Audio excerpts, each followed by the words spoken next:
খাওয়া বেশি করে খাও।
এটা উঠে দাও এটা।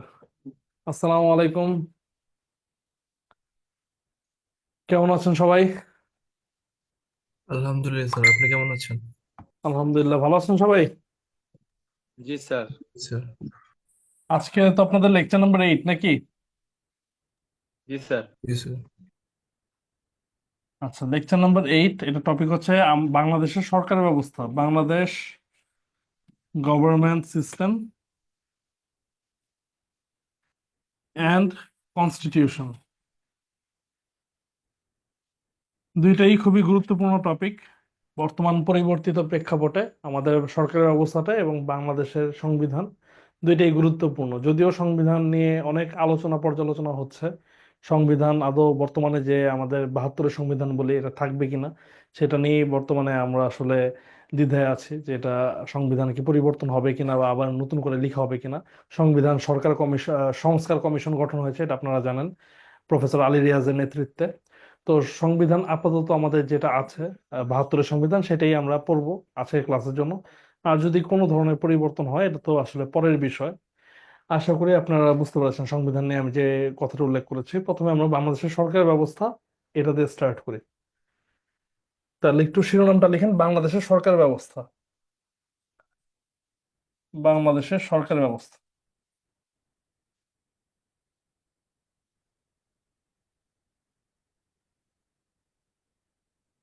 বাংলাদেশের সরকার ব্যবস্থা, সরকার জিনিসটা কি? আমরা সকলে জানি সরকার হচ্ছে রাষ্ট্রের একটা উপাদান মাত্র। রাষ্ট্রের উপাদান মোট 4টি। তা প্রথমে আমরা একটু রাষ্ট্রের উপাদানগুলো একটু লিখে রাখি। State components. রাষ্ট্রের উপাদান কি ইংলিশে বলে? State components. তো বলেন দেখি, রাষ্ট্রের উপাদান কয়টি? 4টি। 4টে। এই 4টি উপাদানের মধ্যে এই উপাদানগুলো আমাদের সিরিয়াল মেনটেন করে লিখতে হয়। উপাদানগুলো আমরা উলট পালট করলে হবে না। রাষ্ট্রের প্রথম উপাদান কোনটি বলেন দেখি? ভূখণ্ড। রাষ্ট্রের প্রথম উপাদান হচ্ছে ভূখণ্ড, ল্যান্ড। আপনার আগে একটা রাষ্ট্র গঠন করতে হলে আগে আপনাদের ভূমি লাগবে। ল্যান্ড হচ্ছে রাষ্ট্রের প্রথম উপাদান। রাষ্ট্রের দ্বিতীয় উপাদান কোনটি? দ্বিতীয় স্যার, পপুলেশন। পপুলেশন। যে ভূমিটা আমার আছে, এই ভূমির মধ্যে জনগণ থাকতে হবে, তাহলে এটা হচ্ছে পপুলেশন। রাষ্ট্রের তৃতীয় উপাদান কোনটিকে বলে বলেন? সার্বভৌমত্ব। না, অন্য কেউ বলেন দেখি, রাষ্ট্রের তৃতীয় উপাদান কোনটি? যারা ক্লাসে উপস্থিত আছেন বলেন। সরকার। রাষ্ট্রের তৃতীয় উপাদান হচ্ছে সরকার। তৃতীয় উপাদানের নাম কি বলেন? সরকার। সরকার। সরকার। সরকার সরকার স্যার। মানে কি? এই যে রাষ্ট্রের যে জনগণ আছে, আপনারা বলেন ভূমি, ভূমির পর জনগণ, এই জনগণকে প্রতিনিধিত্বকারী যে দলটা আছে সেটাকে বলা হয় সরকার। সরকার কি? রাষ্ট্রের জনগণের প্রতিনিধিত্বকারী দল। প্রতিনিধিত্বকারী দল এটা আমরা কেন বলি? কারণ আমরা ভোটের মাধ্যমে তাদেরকে প্রতিনিধি হিসেবে নির্বাচন করি, যাদেরকে আমরা রিপ্রেজেন্টেটিভ বলি। তাহলে গভর্নমেন্ট। আর রাষ্ট্রের চতুর্থ উপাদান কোনটিকে বলা হয়? সভরেন্টি। সার্বভৌমত্ব বা সভারেন্টি। মানে এই যে সরকার আছে, এই সরকারের নিজস্ব সিদ্ধান্ত গ্রহণ করার ক্ষমতা থাকতে হবে। সার্বভৌমত্বকে বলা হয় রাষ্ট্রের চূড়ান্ত ক্ষমতা। তাহলে আমাদের স্টেট কম্পোনেন্ট মোট আছে কয়টি? 4টি। যদি বলা হয় রাষ্ট্রের সর্বোচ্চ উপাদান কোনটি, সেক্ষেত্রে উত্তর কি হবে বলেন? সভরেন্টি। সার্বভৌম। সভারেন্টি। সভারেন্টি। রাষ্ট্রের উপাদান মোট 4টি। বর্তমানে যে আধুনিক রাষ্ট্রবিজ্ঞানীরা আছেন, তারা রাষ্ট্রের পঞ্চম একটা উপাদানের কথা প্রায় বলে থাকেন, যে রাষ্ট্রের উপাদান 4টি না, বরং রাষ্ট্রের উপাদান 5টি। তো যদি আপনাদের পরীক্ষায় কোনো সময় আসে যে রাষ্ট্রের পঞ্চম উপাদান ধরা হয় কোনটিকে, সেক্ষেত্রে উত্তরটা কি হবে একটু বলার চেষ্টা করেন দেখি। রাষ্ট্রের পঞ্চম উপাদান কোনটি? কি মনে হয় আপনাদের, রাষ্ট্রের আরেকটা পঞ্চম উপাদান যদি থাকতো, সে পঞ্চম উপাদান কোনটিকে বলা হতো? Fifth component of a state. সংবিধান। ইলেকশন। ইলেকশন। বিচার বিভাগ স্যার। কে কথা বলছে এরকম ভাবে দেখেন তো, কথার মধ্যে একো করছে। অন্য কে বলেন। একজন বলেছেন সংবিধান, আর কারো কি কোনো উত্তর আছে? বলেন, একটু চেষ্টা করেন। স্যার, জুডিশিয়ারি, বিচার বিভাগ। না না না, রাষ্ট্রের পঞ্চম উপাদান যেটাকে ধরা হয় এটা হচ্ছে স্বীকৃতি, রেকগনিশন। মানে আপনার সবই আছে, তবে আপনার কোনো স্বীকৃতি নেই। আন্তর্জাতিক মহল আপনাকে রাষ্ট্র হিসেবে স্বীকৃতি দেয়নি, বা তারা আন্তর্জাতিক অঙ্গনে আপনাদেরকে যুক্ত করেনি। সেক্ষেত্রে এটাকে অনেক সময় রাষ্ট্র হিসেবে গণ্য করতে চায় না বর্তমানে যে আধুনিক রাষ্ট্রবিজ্ঞানীরা আছেন। এই কারণে দেখবেন বাংলাদেশের স্বাধীনতার পরপরই বঙ্গবন্ধুর সর্বপ্রথম কাজ ছিল আন্তর্জাতিক স্বীকৃতি মানে গ্রহণ করা, বিভিন্ন আন্তর্জাতিক প্রতিষ্ঠানে যুক্ত হওয়া। আন্তর্জাতিক স্বীকৃতি দুইটা মাধ্যম আছে, একটা হচ্ছে আন্তর্জাতিক স্বীকৃতি বিভিন্ন দেশ দিয়ে থাকে, আরেকটা হচ্ছে আন্তর্জাতিক প্রতিষ্ঠানে যুক্ত হওয়ার মাধ্যমে। তাহলে ফিলিস্তিনকে রাষ্ট্র বলা হয় না, কারণ কি? কারণ ফিলিস্তিনের সার্বভৌমত্ব একে তো নেই, আর দ্বিতীয় আরেকটা কারণ হচ্ছে যে ফিলিস্তিনের এই আন্তর্জাতিক স্বীকৃতির অভাব। যদিও বর্তমানে এটা ভিন্ন আমরা একটা রূপ দেখতে পাচ্ছি, এখন আন্তর্জাতিক মহল এটা স্বীকৃতি দিচ্ছে। তবে যেমন আন্তর্জাতিক প্রতিষ্ঠান বলেন জাতিসংঘ, জাতিসংঘের কিন্তু অন্তর্ভুক্ত নয় ফিলিস্তিন, একটা পর্যবেক্ষক রাষ্ট্র মাত্র। তো এই কারণে ফিলিস্তিনকে বর্তমানে একটা স্বাধীন রাষ্ট্র হিসেবে স্বীকৃতি দেওয়া হয় না অধিকাংশ ক্ষেত্রে। তো রাষ্ট্রের কম্পোনেন্ট গুলা কি ক্লিয়ার কিনা সবাই বলেন দেখি, স্টেট কম্পোনেন্টস গুলা কি ক্লিয়ার কিনা? জি স্যার। এরপরে আমরা হচ্ছে গভর্নমেন্ট সিস্টেমটা একটু দেখি, যেহেতু বাংলাদেশের সরকার ব্যবস্থা পড়ছি, তাহলে বাংলাদেশের সরকার ব্যবস্থার আগে আমরা একটু গভর্নমেন্ট সিস্টেমটা দেখি। আন্তর্জাতিকভাবে সরকার ব্যবস্থা আসলে কয় প্রকারের হয়ে থাকে বা কি কি, একদম একটা বেসিক একটা আইডিয়া আমি দিয়ে যদি আপনাদেরকে দিতে চাই, তাহলে এভাবে আমি পড়াতে পারি। প্রথমে লিখবেন এখানে ওয়ান, এরপরে লিখবেন ফিউ, এরপরে লিখবেন অল।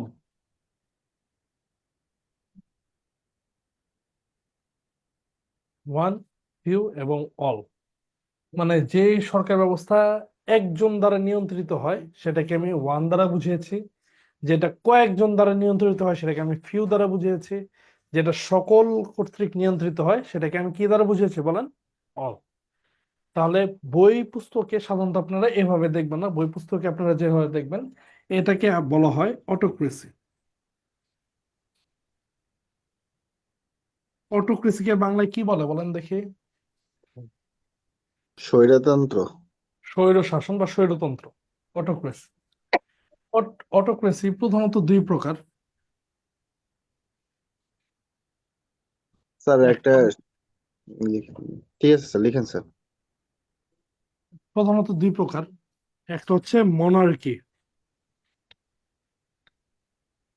একটা হচ্ছে মোনার্কি। মোনার্কি হচ্ছে রাজতন্ত্র, রাজা কর্তৃক শাসিত। সেটা কি একজনের শাসন না বলেন দেখি ভাই? একজনের শাসন না একজনের শাসন না? একজনের একজনের শাসন। শাসন। তাহলে এটা একটা একজন স্বৈর শাসন, এবং এই স্বৈর শাসনটাকে বলে রাজতন্ত্র বা মোনার্কি। আরেকটা আছে যেটাকে বলা হয় ডিক্টেটরশিপ, যেটাকে বাংলায় কি বলে বলেন দেখি? একনায়কতন্ত্র। একনায়কতন্ত্র। একনায়কতন্ত্র। এই মনার্কি বা রাজতন্ত্রেরও বিভিন্ন প্রকার আছে। একটা আছে ধরেন কনস্টিটিউশনাল, কনস্টিটিউশনাল যেটাকে আমরা বলি সাংবিধানিক। আরেকটা আছে ফেডারাল, যেটাকে বাংলায় বলা হয় যুক্তরাষ্ট্রীয়। এবং আরেকটা আছে টোটাল, টোটাল মনার্কি, পূর্ণ রাজতন্ত্র। তিন প্রকার। আমাদের কি করতে হবে, জাস্ট এগুলোর এক্সাম্পল গুলো মনে রাখবো, প্রত্যেকটার একটা একটা করে এক্সাম্পল মনে রাখবো, তাইলেই হবে। যেমন কনস্টিটিউশনাল মনার্কি, এটা কোন দেশে রয়েছে বলেন দেখি? ইউকে রয়েছে। ইউকে, ভেরি গুড, ইউকে তে রয়েছে। তাহলে এটা আমরা একটা এক্সাম্পল মনে রাখবো, ইউকে। ফেডারেলটা কোথায় রয়েছে? ইউএসএ নাকি? ইউএই। ইউএসএ কি মনার্কি নাকি? ইউএসএ তো কোনো রাজতন্ত্র না, ইউএই সংযুক্ত আরব আমিরাতে রয়েছে, তাহলে ইউএই। আর এই টোটাল মনার্কি বা পূর্ণ রাজতন্ত্র রয়েছে কোন দেশে? সৌদি আরব নাকি? সৌদি আরব, কাতার, ওমান, বাহরাইন, এগুলো কুয়েত, এগুলোর মধ্যে। এই একটু কি ক্লিয়ার কিনা বলেন দেখি, এই জায়গাটা ক্লিয়ার মনার্কিটা? জি স্যার, ক্লিয়ার। জি স্যার। খুব বিস্তারিত জানা লাগবে না, একদম আমরা মোটামুটি যতটুকু জানলে হবে। ডিক্টেটরশিপ, বর্তমানে একনায়কতন্ত্র কোন দেশে প্রচলিত? একনায়কতন্ত্রের কিন্তু অনেকগুলো প্রকারভেদ আছে, যেমন নাৎসিজম আছে, ফ্যাসিজম আছে, টোটালিটেরিয়ানিজম আছে, অনেকগুলো প্রকারভেদ আছে, ওগুলো তো আমাদের পড়া লাগবে না। জাস্ট বর্তমানে একনায়কতন্ত্র কোন দেশে আছে একটু জাস্ট বললেই হবে। উদাহরণ একটা দেন। North Korea.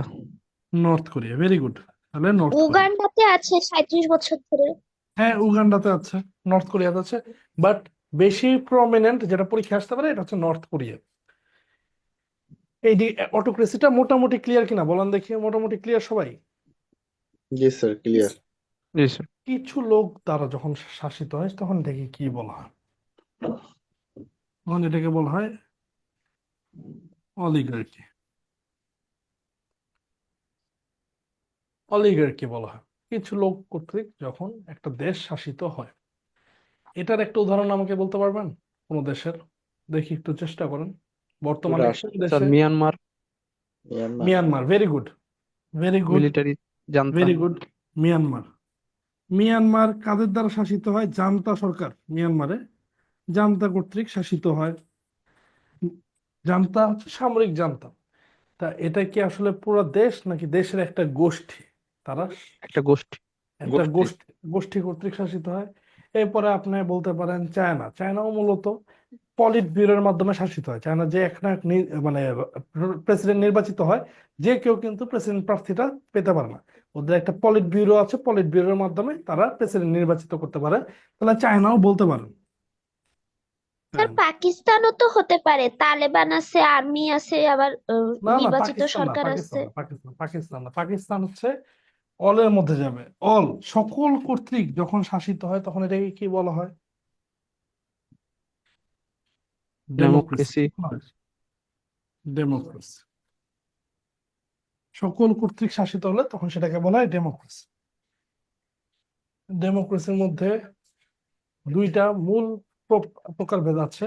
একটা হচ্ছে প্রেসিডেন্সিয়াল বা রাষ্ট্রপতি শাসিত, রাষ্ট্রপতি শাসিত গণতন্ত্র। আরেকটা হচ্ছে পার্লামেন্টেরিয়ান। পার্লামেন্টেরিয়ান, পার্লামেন্টেরিয়ান মানে সংসদীয় গণতন্ত্র। দেখেন, একটা হচ্ছে রাষ্ট্রপতি শাসিত গণতন্ত্র, একটা হচ্ছে সংসদীয় গণতন্ত্র। প্রেসিডেন্সিয়াল ডেমোক্রেসির একটা উদাহরণ দিতে পারবেন আমাকে? ইউএসএ। ইউএসএ। ইউএসএ প্রেসিডেন্সিয়াল ডেমোক্রেসির উদাহরণ। পার্লামেন্টারিয়ান ডেমোক্রেসি সংসদীয় গণতন্ত্রের উদাহরণ দেন দেখি। India. Bangladesh. Bangladesh. Bangladesh, Bangladesh, India, India, Pakistan, এগুলো সব পাকিস্তান। হচ্ছে পার্লামেন্টারিয়ান ডেমোক্রেসির উদাহরণ। মানে মূলত পৃথিবীতে প্রধানত এই তিন প্রকারের সরকার ব্যবস্থা দেখা যায়। One, few, all. এটা হচ্ছে সরকার ব্যবস্থা বোঝানোর সবচেয়ে ইজি ওয়ে। দেখেন তো সরকার ব্যবস্থা বুঝতে পেরেছেন কিনা? আন্তর্জাতিক সরকার ব্যবস্থাটা মোটামুটি বুঝতে পেরেছেন কিনা বলেন? জি স্যার, জি ক্লিয়ার স্যার। স্যার। জি স্যার। আচ্ছা, আরো কিছু সরকারি ব্যবস্থা আছে, যেমন একটা আছে ভ্যাটিকান সিটি। আমি যদি বলি ভ্যাটিকান সিটির সরকারি ব্যবস্থাটা কি, বলতে পারবেন কেউ? Vatican city. দেখেন, এটা কিন্তু আপনি তিনটার মধ্যে ফালাই ভ্যাটিকান দিবেন। সিটি ভ্যাটিকান সিটির যে সরকারি ব্যবস্থা এটাকে বলে ধর্মতন্ত্র। কি বলা হয়? ধর্মতন্ত্র বা দিব্যতন্ত্র বলা হয়। দিব্যতন্ত্র, এটা প্রায় সময় পোপের পরীক্ষা আসে। আন্ডারে। তো এই যে ধর্মতন্ত্রটা, এটাকে ইংলিশে বলে থিওক্রেসি।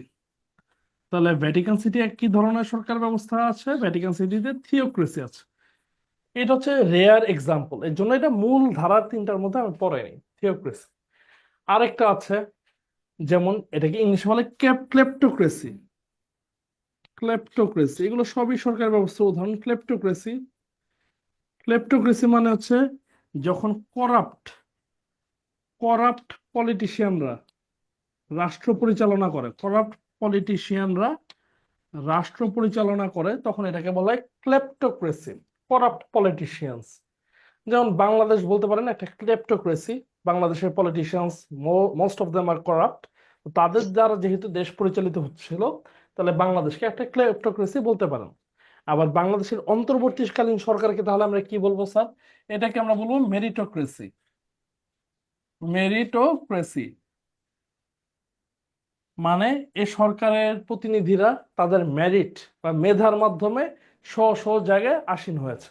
প্রত্যেকেই মেধাবী, প্রত্যেকেই পিএইচডি হোল্ডার, প্রত্যেকেই তার নিজ নিজ যে স্পেসিফিক স্পেশালাইজড ফিল্ড এগুলো নিয়ন্ত্রণ করছে। এটা হচ্ছে মেরিটোক্রেসি। তার মানে মেরিট বেসড যে গভর্নমেন্ট, এটাকে বলা হয় মেরিটোক্রেসি।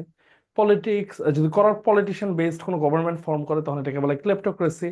আর যদি ধর্মের ভিত্তিতে হয় তাহলে এটাকে বলে থিওক্রেসি।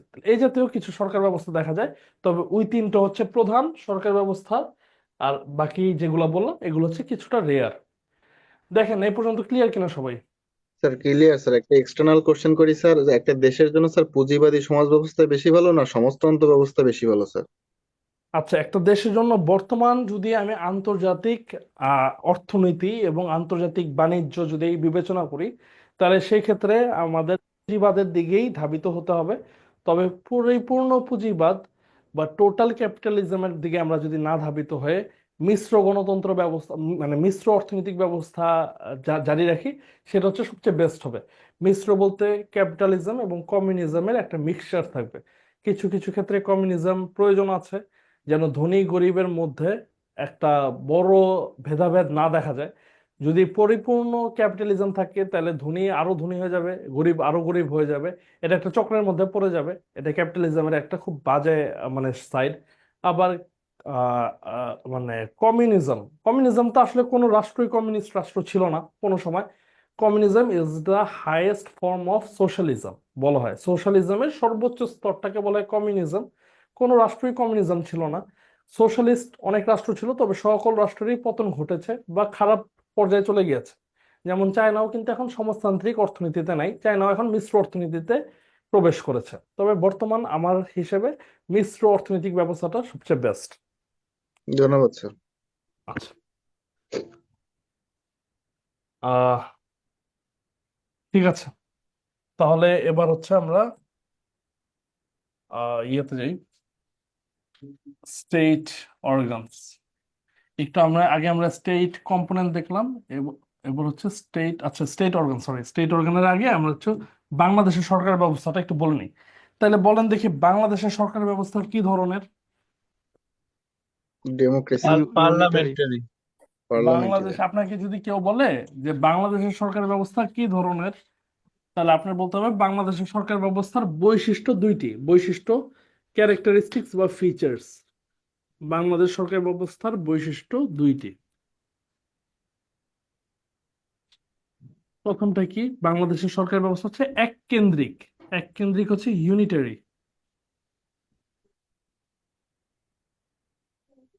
ইউনিটারি এক কেন্দ্রিক। এক কেন্দ্রিক মানে কি সব কেন্দ্র থেকে পরিচালিত হয়, সব কেন্দ্র থেকে পরিচালিত হয়। আর দ্বিতীয়,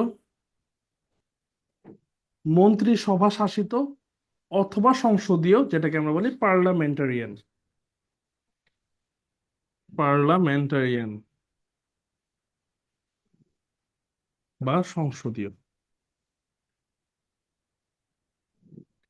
তাহলে বাংলাদেশের সরকার ব্যবস্থা যদি আপনাকে কেউ জিজ্ঞাসা করে বাংলাদেশের সরকার ব্যবস্থাটা কিরূপ, তখন আপনার যদি পরিপূর্ণ উত্তর দিতে হয় তাহলে বলতে হবে বাংলাদেশ সরকার ব্যবস্থা এক কেন্দ্রিক এবং মন্ত্রী পরিষদ শাসিত। দেখেন ক্লিয়ার কিনা এটা? জি স্যার। স্যার রিপাবলিক আর ডেমোক্রেসি কি সেম? না না না, রিপাবলিক আর ডেমোক্রেসি সেম না। রিপাবলিক, রিপাবলিক শব্দের অর্থ কি বলেন দেখি? রিপাবলিক প্রজাতন্ত্র। প্রজাতন্ত্র। এই রিপাবলিকের অপোজিট হচ্ছে মোনার্কি। মোনার্কি মানে কি? রাজতন্ত্র। রাজতন্ত্র। একনায়কতন্ত্র। রাজতন্ত্র। তাহলে যেখানে যে রাষ্ট্রের প্রধান একজন রাষ্ট্রপতি হবে বা প্রেসিডেন্ট হবে সেটাকে বলা হয় প্রজাতন্ত্র, প্রেসিডেন্ট। আর এই প্রেসিডেন্ট হবে ইলেক্টেড। প্রেসিডেন্ট তো আর ইলেক্টেড হইতে হয়, প্রেসিডেন্ট তো আর নিজে নিজে হইতে পারে না, প্রেসিডেন্ট ইলেক্টেড হইতে হয়। আর রাজতন্ত্র তো আর ইলেকশনের মাধ্যমে হয় না, সেটা হচ্ছে ফ্যামিলি পরম্পরা হয়। তাহলে প্রজাতন্ত্র হচ্ছে রিপাবলিক, যেটার একটা বৈশিষ্ট্য হচ্ছে যে প্রজাতন্ত্র হতে হলে সেটার মূল বা প্রধান হতে হবে প্রেসিডেন্ট। বাংলাদেশ একটা প্রজাতন্ত্র, বাংলাদেশ সরকার ব্যবস্থার বা রাষ্ট্রের যিনি প্রধান তিনি হচ্ছেন প্রেসিডেন্ট। সকল প্রজাতন্ত্রের প্রধান হতে হবে প্রেসিডেন্ট। এটা হচ্ছে প্রজাতন্ত্রের একটা বৈশিষ্ট্য। আর প্রজাতন্ত্রের আরেকটা বৈশিষ্ট্য হচ্ছে ডেমোক্রেসি। মানে প্রজাতন্ত্র, রিপাবলিক এবং ডেমোক্রেসির মধ্যে পার্থক্য কি? রিপাবলিক বা প্রজাতন্ত্র হতে হলে, প্রজাতন্ত্র হচ্ছে একটা দেশ, এই দেশটা গঠন গঠন করতে হলে বা প্রজাতন্ত্র গঠন করতে হলে এই প্রজাতন্ত্র গঠনের জন্য যে প্রক্রিয়ার মাধ্যমে আমরা প্রজাতন্ত্র গঠন করি সেটাকে বলা হয় ডেমোক্রেসি। বুঝতে পারছেন? বা গণতন্ত্র, গণতন্ত্র হচ্ছে প্রক্রিয়াটার নাম। আর দেশটাকে বলা হয় প্রজাতন্ত্র। দেখেন তো ক্লিয়ার কিনা? জি স্যার। আচ্ছা আচ্ছা, তাহলে বাংলাদেশের সরকার ব্যবস্থা কিরূপ? বাংলাদেশের সরকার ব্যবস্থা হচ্ছে এককেন্দ্রিক তথা মন্ত্রী পরিষদ শাসিত। তাহলে যদি পরীক্ষায় প্রশ্ন আসে যে বাংলাদেশ সরকার ব্যবস্থায়, বাংলাদেশের এই যে সরকার ব্যবস্থা, এই সরকার ব্যবস্থার প্রধান কে, তাহলে কি বলবেন? বাংলাদেশের সরকার ব্যবস্থার প্রধান কে? রাষ্ট্রপতি। রাষ্ট্র রাষ্ট্রপতি। বাংলাদেশের সরকার ব্যবস্থার প্রধান, রাষ্ট্রের প্রধান, এভাবে লিখেন, রাষ্ট্রের প্রধান। রাষ্ট্রের প্রধানকে কি বলা হয়? রাষ্ট্রপতি বা প্রেসিডেন্ট। রাষ্ট্রপতি, প্রেসিডেন্ট। রাষ্ট্রের প্রধান, এটাকে ইংলিশে বলে head of state. Head of state. আপনার যদি পরীক্ষা আসে who is the head of state of Bangladesh, তাহলে উত্তর করতে হবে প্রেসিডেন্ট। আর যদি পরীক্ষা আসে এই ব্যবস্থায় সরকারের প্রধান কে, তখন উত্তর কি হবে? প্রধানমন্ত্রী। তখন উত্তর হচ্ছে প্রাইম মিনিস্টার।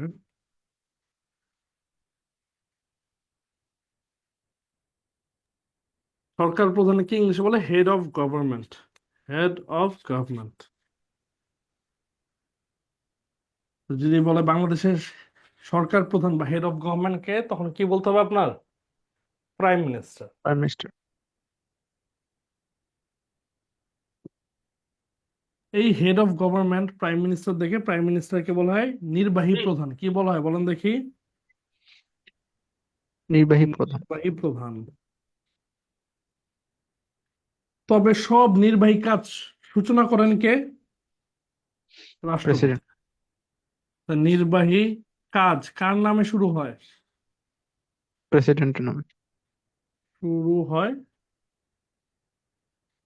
প্রেসিডেন্টের নামে। মানে যে কোনো কিছু উদ্বোধন করতে যাবে সেটা প্রেসিডেন্ট করবে, প্রেসিডেন্টের সিগনেচারের মাধ্যমে এটা উদ্বোধন হবে। তবে মূল এই নির্বাহী প্রধান বা এই সবকিছু যে করবে, করার কাজটা কে করে? এটা করা হচ্ছে প্রাইম মিনিস্টার, তাকে যেন বলে নির্বাহী প্রধান। এর জন্য প্রেসিডেন্টকে বলা হয় চিফ এক্সিকিউটিভ। চিফ এক্সিকিউটিভ, যেহেতু তার নামে সব সূচনা হয় নির্বাহী কাজের। আর প্রাইম মিনিস্টারকে বলা হয় রিয়েল এক্সিকিউটিভ। মূল ক্ষমতা তারই। বাংলাদেশের সংবিধান অনুযায়ী রাষ্ট্রপতি যদি সরকার প্রধানকে অপসারিত করতে চায়, সেই ক্ষমতা কি রাষ্ট্রপতির আছে স্যার? অবশ্যই নাই। রাষ্ট্রপতি সরকার প্রধানকে অপসারণ করতে পারবে না। রাষ্ট্রপতি খালি দুইটা কাজ করতে পারবে।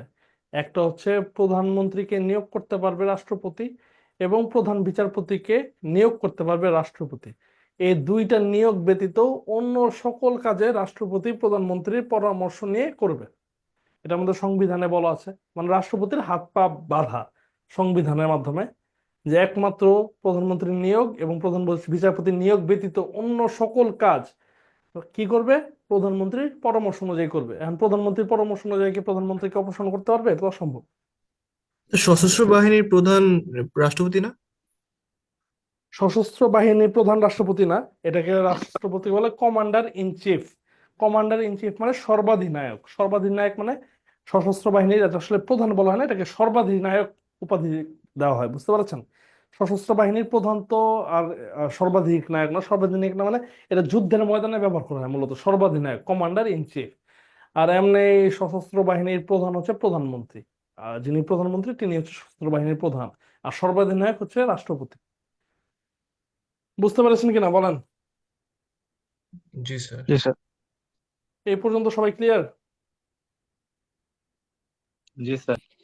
এবার হচ্ছে আমরা স্টেট অর্গান দেখি। স্টেট অর্গান,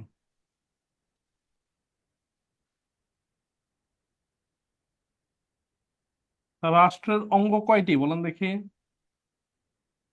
3টি। 3টি। যদি স্টেট কম্পোনেন্ট আসে উত্তর কত হবে? 3। 4। চার।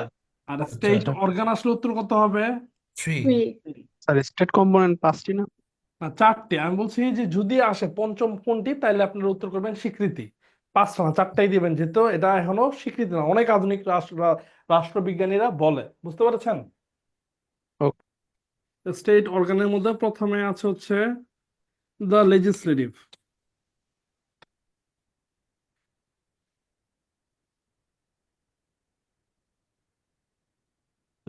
বাংলায় বলে আইন বিভাগ। কি বলে বলেন? আইন বিভাগ। আইন বিভাগ। দ্বিতীয়তে কি আছে? The executive. Executive. The executive, নির্বাহী বা শাসন বিভাগ। নির্বাহী বা শাসন বিভাগ। আর 3 নম্বরে কি আছে? জুডিশিয়ারি। The judiciary. বাংলা বলে বিচার বিভাগ। এই তিনটা হচ্ছে আমাদের স্টেট অর্গান, মানে আমাদের রাষ্ট্র পরিচালিত, বাংলাদেশ রাষ্ট্র পরিচালিত হয়, বাংলাদেশ তথা পৃথিবীর সকল রাষ্ট্র পরিচালিত হয় এই 3টা বিভাগের মাধ্যমে। দেখেন লিখা হইলে বললেন। জি স্যার। এই স্টেট অর্গানের উপর ভিত্তি করে, স্টেট অর্গান বা রাষ্ট্রের অঙ্গের উপর ভিত্তি করে বাংলাদেশের যে সুপিরিয়র সার্ভিস আছে, সুপিরিয়র সার্ভিসকেও 3 ভাগে ভাগ করা হয়। বাংলাদেশের সুপিরিয়র সার্ভিস তাহলে কয়টা বলেন? 3টা। স্যার 3টা না? সুপিরিয়র সার্ভিসের মধ্যে প্রথম কোনটা? সেটা হচ্ছে আমরা সবাই সিভিল জানি, service. Bangladesh civil service, BCS. 2 নম্বর কোনটা বলেন দেখি?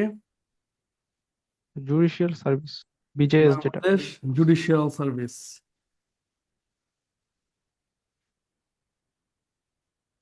বিজেএস। এদের কিন্তু আলাদা পরীক্ষা হয়, বাংলাদেশ জুডিশিয়াল সার্ভিসের আলাদা পরীক্ষার মাধ্যমে অ্যাসিস্ট্যান্ট জাজ হিসেবে নিয়োগপ্রাপ্ত হয় 6ষ্ঠ গ্রেডে। আর 3 নাম্বার বলেন তো, 3 military number? Service. Bangladesh military service, very good. Bangladesh military service, এটা নিয়োগ হয়েছে আইএসএসবি এর মাধ্যমে। আইএসএসবির গ্রিন কার্ড হোল্ডাররা ট্রেনিং করে, ট্রেনিং এর পর যদি ট্রেনিং পাস করে তখন কমিশন প্রাপ্ত অফিসার হিসেবে জয়েন করে। এই 3টা হচ্ছে বাংলাদেশ সিভিল, বাংলাদেশের সুপিরিয়র সার্ভিস। বাংলাদেশ সিভিল সার্ভিসের চিফ কে বলেন দেখি? সর্বোচ্চ পোস্ট কি সিভিল সার্ভিসের বলতে পারবেন? বিসিএস এর সর্বোচ্চ পোস্ট কোনটি? পররাষ্ট্র বিভাগ। হ্যাঁ, স্যার রাষ্ট্রপতি তো নিয়োগ দেয় না? রাষ্ট্রপতি তো নিয়োগ দেয়, আপনার নিয়োগ দেয় প্রেসিডেন্ট, তবে সর্বোচ্চ পোস্ট কি আপনার সিভিল সার্ভিসের হাইয়েস্ট পোস্ট কি? বিসিএস এর বস কাকে বলা হয়? পররাষ্ট্র ক্যাডার স্যার, হ্যাঁ, ফরেন অ্যাফেয়ার, স্যার সচিব। সচিব। না না, সচিব তো হচ্ছে একটা, মানে এটা হচ্ছে আপনার লাইন র্যাঙ্ক, লাইন স্যার হচ্ছে ফরেন অ্যাফেয়ার্স ক্যাডার, ফরেন হ্যাঁ, অ্যাফেয়ার্স ক্যাডার, ফরেন না অ্যাফেয়ার্স না, ক্যাডার। ওইটা ক্যাডার তো, এটা আলাদা, ক্যাডার তো আলাদা জিনিস, এটা হচ্ছে ভাগ। এমনি ওভারঅল বাংলাদেশ সিভিল সার্ভিসের বস হিসেবে কাউন্ট করা হয় কাকে, মানে পুরো সিভিল সার্ভিসের বস? ব্যবস্থাপক। হ্যাঁ, চেয়ারম্যান স্যার, না না, ক্যাবিনেট সেক্রেটারিকে, ক্যাবিনেট সেক্রেটারি মন্ত্রী একজন, পরিষদ। মন্ত্রী পরিষদ সচিব, পুরো বিসিএস এর বস। এটা তো সচিবে পড়ে না? না, সচিবের পর না তো, সচিবের হচ্ছে আরো উপরের পদ, আর অনেক উপরে উপরের। স্যার। আচ্ছা সচিব, এরপর সিনিয়র সচিব, এরপর হচ্ছে প্রধানমন্ত্রী সচিব, এরপর হচ্ছে মুখ্য সচিব, এরপরে গিয়ে হয় মন্ত্রী পরিষদ সচিব, একজন হইতে পারে পুরো বাংলাদেশ। এটা মন্ত্রীর চেয়েও পাওয়ারফুল পদ, যে কোনো মন্ত্রীর চেয়েও পাওয়ারফুল পদ হচ্ছে ক্যাবিনেট সেক্রেটারি। এটা হচ্ছে সবচেয়ে বড় পোস্ট, এর উপরে বাংলাদেশ পুরা এই সব বাহিনীর মধ্যে সবচেয়ে বড় পোস্ট হচ্ছে ক্যাবিনেট সেক্রেটারি, এর উপরে কোনো পোস্ট নেই। মন্ত্রী পরিষদ সচিব। মন্ত্রী পরিষদ সচিব। আচ্ছা, জুডিশিয়াল সার্ভিসের সর্বোচ্চ পোস্ট কোনটি? সুপ্রিম কোর্টের জাজ। আর এরপর থেকে আপনি চিফ জাস্টিসও হতে পারেন, প্রধান বিচারপতিও হতে পারেন, এটা ডিপেন্ড করে। প্রধান বিচারপতি তো রাষ্ট্রপতি নিয়োগ করে, এটা বিজিএস এর মাধ্যমে হতে পারে, বিজিএস এর বাইরেও হতে পারে। সুপ্রিম কোর্টের জাজ হয়ে পরে আপনি হতে পারবেন। সাধারণত ডিস্ট্রিক্ট জাজ হতে, জেলা জজ হতে পারবেন, জেলা জজ। আর বাংলাদেশ মিলিটারি সার্ভিস, মিলিটারি সার্ভিসের আবার 3টা প্রকারভেদ আছে। মিলিটারি সার্ভিসের কয়টা প্রকারভেদ আছে বলেন? 3টা। আর্মির প্রধানকে কি বলা হয়? General. Chief of army staff, chief of army staff. এগুলো কিন্তু বেসিক নলেজ, এগুলো সবার জানা থাকা উচিত। এরপরে নেভির প্রধানকে কি বলে? Chief of naval staff. আর বিমান বাহিনীর প্রধানকে কি বলে? Chief of air staff. Chief of air staff. বুঝতে পেরেছেন? জি স্যার। এই চিফ অফ আর্মি স্টাফ কে হয়? একজন জেনারেল হয়, আর্মির যে জেনারেল, সে হয় চিফ অফ আর্মি স্টাফ। জেনারেলের ঠিক নিচের র্যাঙ্কটাকে কি বলা হয় বলেন দেখি? Lieutenant general. Lieutenant general. Lieutenant জেনারেলের পরের র্যাঙ্কটাকে কি বলা হয়? লেফটেন্যান্ট জেনারেলের নিচের র্যাঙ্ককে কি বলা হয়? মেজর বলেন। General. Major. Major general. Major. Major general. Major জেনারেলের নিচের র্যাঙ্কে কি বলা হয়? কর্নেল। Brigadier general. জেনারেল। এই ব্রিগেডিয়ার জেনারেল হচ্ছে 1 স্টার, মেজর জেনারেল হচ্ছে 2 স্টার অফিসার, লেফটেন্যান্ট জেনারেল হচ্ছে 3 স্টার, আর জেনারেল হচ্ছে 4 স্টার। যদি কোনো আর্মি গাড়িতে দেখেন 4 স্টার আছে, তাহলে বুঝবেন যে জেনারেল যাচ্ছে। 4 স্টার একজনই থাকে জেনারেল। 3 স্টারও অনেক বড় অফিসার, 3 স্টার তো সবাই হতে পারে না। লেফটেন্যান্ট জেনারেল খুব বড় পদ। 3 স্টার অফিসার, ইউনিফর্মের মধ্যে 3 স্টার থাকে, গাড়ির মধ্যে 3 স্টার থাকে, অন্য লেভেলের অফিসার। মেজর জেনারেল, এরপর হচ্ছে ব্রিগেডিয়ার জেনারেল থেকে স্টারিং শুরু হয়। বুঝতে পারছেন এ পর্যন্ত? ক্লিয়ার সবাই? জি স্যার। স্যার, মিলিটারির যে ওই পোস্ট গুলার নিয়োগ গুলা কিভাবে হয়? কিসের কিসের নিয়োগ? মিলিটারির ওই মানে নিচ থেকে যে পোস্ট গুলা সেগুলা নিয়োগ। আপনি আইএসএসবি যদি গ্রিন কার্ড হোল্ডার হন, তাহলে আপনি সেকেন্ড লেফটেন্যান্ট হিসেবে জয়েন করতে পারবেন। এরপর হচ্ছে আপনি আস্তে আস্তে উপরে উঠবেন। উপরে ব্রিগেডিয়ার জেনারেল পর্যন্ত মোটামুটি সবাই যেতে পারে, যদি কোনো বড় ধরনের ঝামেলা না থাকে। পুরা ক্যারিয়ারের মধ্যে যদি কোনো রেড ফ্ল্যাগ না থাকে, তাহলে আপনি ব্রিগেডিয়ার জেনারেল হতে পারে। এরপর মেজর জেনারেল অনেক কম, মানে হইতে পারে অনেকেই। লেফটেন্যান্ট জেনারেল হওয়াটা খুবই মুশকিল, আর জেনারেল হইতে হলে তো অবশ্যই আপনি অনেক বড় পদে আছেন। Chief of naval staff. Naval স্টাফের যিনি প্রধান তাকে বলা হয় অ্যাডমিরাল। এগুলো পরীক্ষা আসে কিন্তু। অ্যাডমিরাল কি বলা হয় বলেন? অ্যাডমিরাল। অ্যাডমিরাল। আর চিফ অফ এয়ার স্টাফকে কি বলা হয়? এয়ার তার marshal. Air marshal. Very good, air marshal. বিমান বাহিনীর প্রধানকে বলা হয় এয়ার মার্শাল। স্যার এই যে আপনার আইএসএসবি যে সেকেন্ড লেফটেন্যান্ট, এটা তো রিকোয়ারমেন্টের চাই হচ্ছে গিয়ে ইন্টার পাস। তো এখন যখন পদোন্নতি হয় সেক্ষেত্রে কি অনার্স মাস্টার্স তাদের জন্য কি ম্যান্ডেটরি থাকে স্যার? না, এটা ইন্টার পাস করে তো হচ্ছে আপনি আইএসএসবি তে যাবেন, এরপর ওইখানেই ওরা পড়াশোনা করায়, ওদের পড়াশোনা আলাদা। ও, আচ্ছা। দেখেন বুঝতে পেরেছেন কিনা? স্যার বিজিবি কি এর ভিতরে পড়ে কোথাও? বিজিবি হচ্ছে Bangladesh border guard. Border guard Bangladesh BGB. BGB হচ্ছে স্বরাষ্ট্র মন্ত্রণালয়ের আন্ডারে। বিজিবি হচ্ছে স্বরাষ্ট্র মন্ত্রণালয়ের আন্ডারে। বিজিবি আছে, কোস্ট গার্ড আছে, র্যাব আছে। এগুলো হচ্ছে মূলত বিজিবির প্রধান হচ্ছে এখান থেকে যায়, বাংলাদেশ মিলিটারি সার্ভিস থেকে যায়। এটা আলাদা হচ্ছে স্বরাষ্ট্র মন্ত্রণালয়ের একটা বাহিনী, যারা বর্ডারে কাজ করে। তবে মূল ইয়ে আর্মির মধ্যে না, তবে আর্মির প্রধান হচ্ছে বিজিবির প্রধান হয়। মানে আপনার সুপিরিয়র সার্ভিস থেকে ধরেন, মানে সবচেয়ে ইজি এক্সাম্পল যদি আমি দেই, যেমন বিসিএস থেকে যদি পুলিশ সার্ভিসে ঢুকেন, তাহলে আপনি এএসপি হিসেবে ঢুকতে পারবেন। এএসপি থেকে সর্বোচ্চ র্যাঙ্ক, পুলিশের সর্বোচ্চ র্যাঙ্কে বলে আইজিপি, পুলিশ মহাপরিদর্শক, আইজিপি। জেনারেল। তো এই এএসপি থেকে আইজিপি এই র্যাঙ্ক গুলাকে বলা হয় সুপেরিয়র অফিসার্স। Superior officers. আর এর নিচে আছে হচ্ছে একদম হাওলদার থেকে শুরু করে ওসি পর্যন্ত, অফিসার ইনচার্জ। ওসি সাধারণত ইন্সপেক্টর পদমর্যাদার, ইন্সপেক্টর। ইন্সপেক্টর থেকে পুরো দারোয়ান পর্যন্ত আর কি, হাওলদার পর্যন্ত এর হচ্ছে সাবঅর্ডিনেট অফিসার বলা হয়। Subordinate, subordinate officer. তার মানে আপনি যদি একটা এসপি হিসেবে জয়েন করেন, তাহলে আপনার আন্ডারে অটোমেটিক 3টা থানা চলে আসবে, 3জন ওসি আপনার আন্ডারে থাকবে। দেখা যায় যে ওসির বয়স থেকে 50-55, এসপির বয়স থেকে 27। তো এটা তো অনেক বড় একটা দায়িত্ব, কারণ সুপিরিয়র অফিসার হিসেবে নিয়োগপ্রাপ্ত হয়। তেমন সব জায়গায় বিসিএস এর প্রত্যেকটা ক্যাডারে আপনি সুপিরিয়র অফিসার হিসেবে নিয়োগপ্রাপ্ত হবেন। এটা হচ্ছে বাংলাদেশের সুপিরিয়র সার্ভিস গুলা। ক্লিয়ার কিনা দেখেন, এর মধ্যে কোনো কোয়েশ্চেন আছে কিনা, আর কিছু জানার আছে?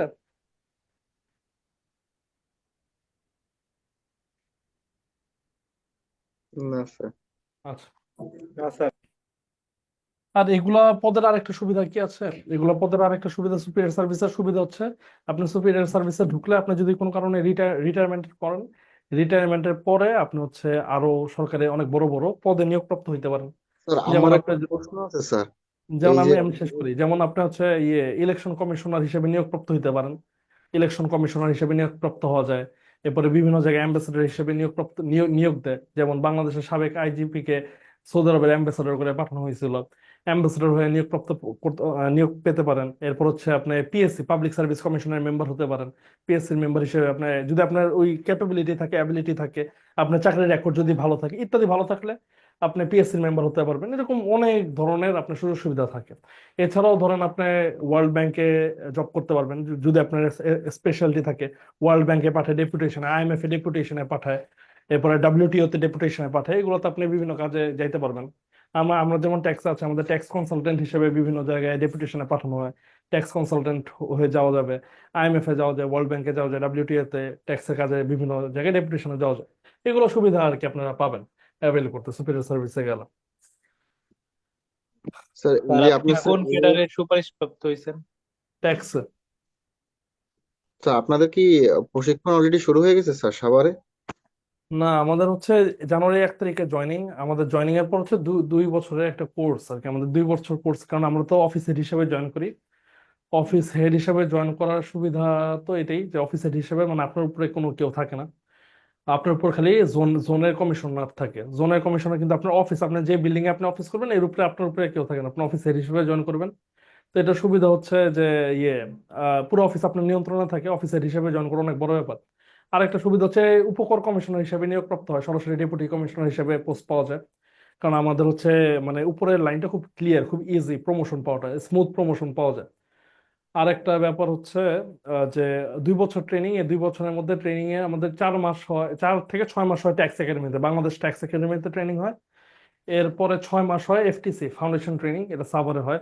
এটা সব ক্যাডারের একসাথেই হয়, সবারই করতে হয় 6 মাসের এফটিসি। এফটিসি এই গেল 1 বছর, 1 বছর পর 2 মাস হয় আমাদের ইন্ডিয়াতে ট্রেনিং, নাগপুরে ইন্ডিয়ান ট্যাক্স একাডেমিতে 2 মাসের ট্রেনিং হয়। আর আমাদের 6 মাস থেকে 8 মাসের একটা ইউকে ট্যাক্স ট্রেনিং হয়। তো মোট এই 18 মাস বা 20 মাসের মতো একটা ট্রেনিং থাকে আর কি। ইউকে মানে ইউনাইটেড কিংডমে স্যার? হ্যাঁ, ইউকে ট্যাক্স একাডেমিতে ট্রেনিং থাকে। তো এই হচ্ছে মোটামুটি 20 মাসের ট্রেনিং এর পর হচ্ছে আমাদের জয়েনিং হয় আর কি। তবে ফার্স্ট চয়েস কি স্যার কর ছিল স্যার? আমার ফার্স্ট চয়েস ছিল ফরেন অ্যাফেয়ার্স, ফরেন অ্যাফেয়ার্স এর পরেই ছিল tax. Foreign affairs, tax, customs ছিল চয়েস লিস্টে। ঠিক আছে স্যার। আচ্ছা, আমার ফ্যামিলির মধ্যে আসলে অনেকেই ট্যাক্স আছে। আমাদের এনবিআর এর মেম্বার আমার চাচা হয়, আমার এনবিআর এর মেম্বার আছে। এরপর হচ্ছে আমার ফ্যামিলির মধ্যে অনেকেই ট্যাক্স কমিশনার হিসেবে রিটায়ার করেছে। আমাদের ফুল ফ্যামিলি ট্যাক্সের মধ্যে ছিল আগে। তো ট্যাক্সের সুযোগ সুবিধা আমাকে জানা আছে। আপনার মনে করেন বিসিএস এর মধ্যে 2টা ক্যাডারই আছে, যে ক্যাডার হচ্ছে আপনি আসলে খুব সচ্ছল জীবনযাপন করতে পারবেন দুর্নীতি ছাড়া। এছাড়া দুর্নীতি ছাড়া সচ্ছল জীবনযাপন করা খুবই ডিফিকাল্ট, আপনার অবশ্যই সম্মান পাওয়া যাবে। তবে দুর্নীতি করলে তো আসলে মানে কোনো কথাই নেই, মানে আপনি অ্যাসিস্ট্যান্ট ট্যাক্স কমিশনার এরকম আছে। যদি নন ক্যাডারে হয়, নন ক্যাডারে যেমন দশম গ্রেডে হচ্ছে হিসেবে জয়েন করে, ট্যাক্স ইন্সপেক্টর হিসেবে জয়েন করে। ট্যাক্স ইন্সপেক্টর হচ্ছে 10ম গ্রেড। তো ট্যাক্স ইন্সপেক্টর হিসেবে জয়েন করলে আপনার মনে করেন আপনি জীবনের শেষে গিয়ে 9ম গ্রেডে উঠতে পারবেন, অ্যাসিস্ট্যান্ট ট্যাক্স কমিশনার হইতে পারবেন 9ম গ্রেড, এটা আপনার লাস্টে। ধরুন আপনি 20-25 বছর চাকরি করলে পরে গিয়ে দেখা যায় যে অ্যাসিস্ট্যান্ট ট্যাক্স কমিশনার মানে 9ম গ্রেডে যাইতে পারে, যেটা আমরা শুরুতেই জয়েন করি অ্যাসিস্ট্যান্ট ট্যাক্স কমিশনার হিসেবে। তো আমার এরকম পরিচিত পরিচিত একজন আছে অ্যাসিস্ট্যান্ট ট্যাক্স কমিশনার, 1992 সালে জয়েন করছিল ট্যাক্সে। এই কিছুদিন আগে অ্যাসিস্ট্যান্ট ট্যাক্স কমিশনার হয়েছিল। সে প্রতিদিন তার ইনকাম হচ্ছে 10 লাখ টাকা প্রতিদিন, আর তার ছেলে প্রত্যেকদিন 1 লাখ টাকা খরচ করে। এরকম এরকম হচ্ছে, মানে সে আমার স্টুডেন্ট ছিল, এরকম আছে। এরপরে হচ্ছে মানে একজনের থেকে শুনলাম আর কি।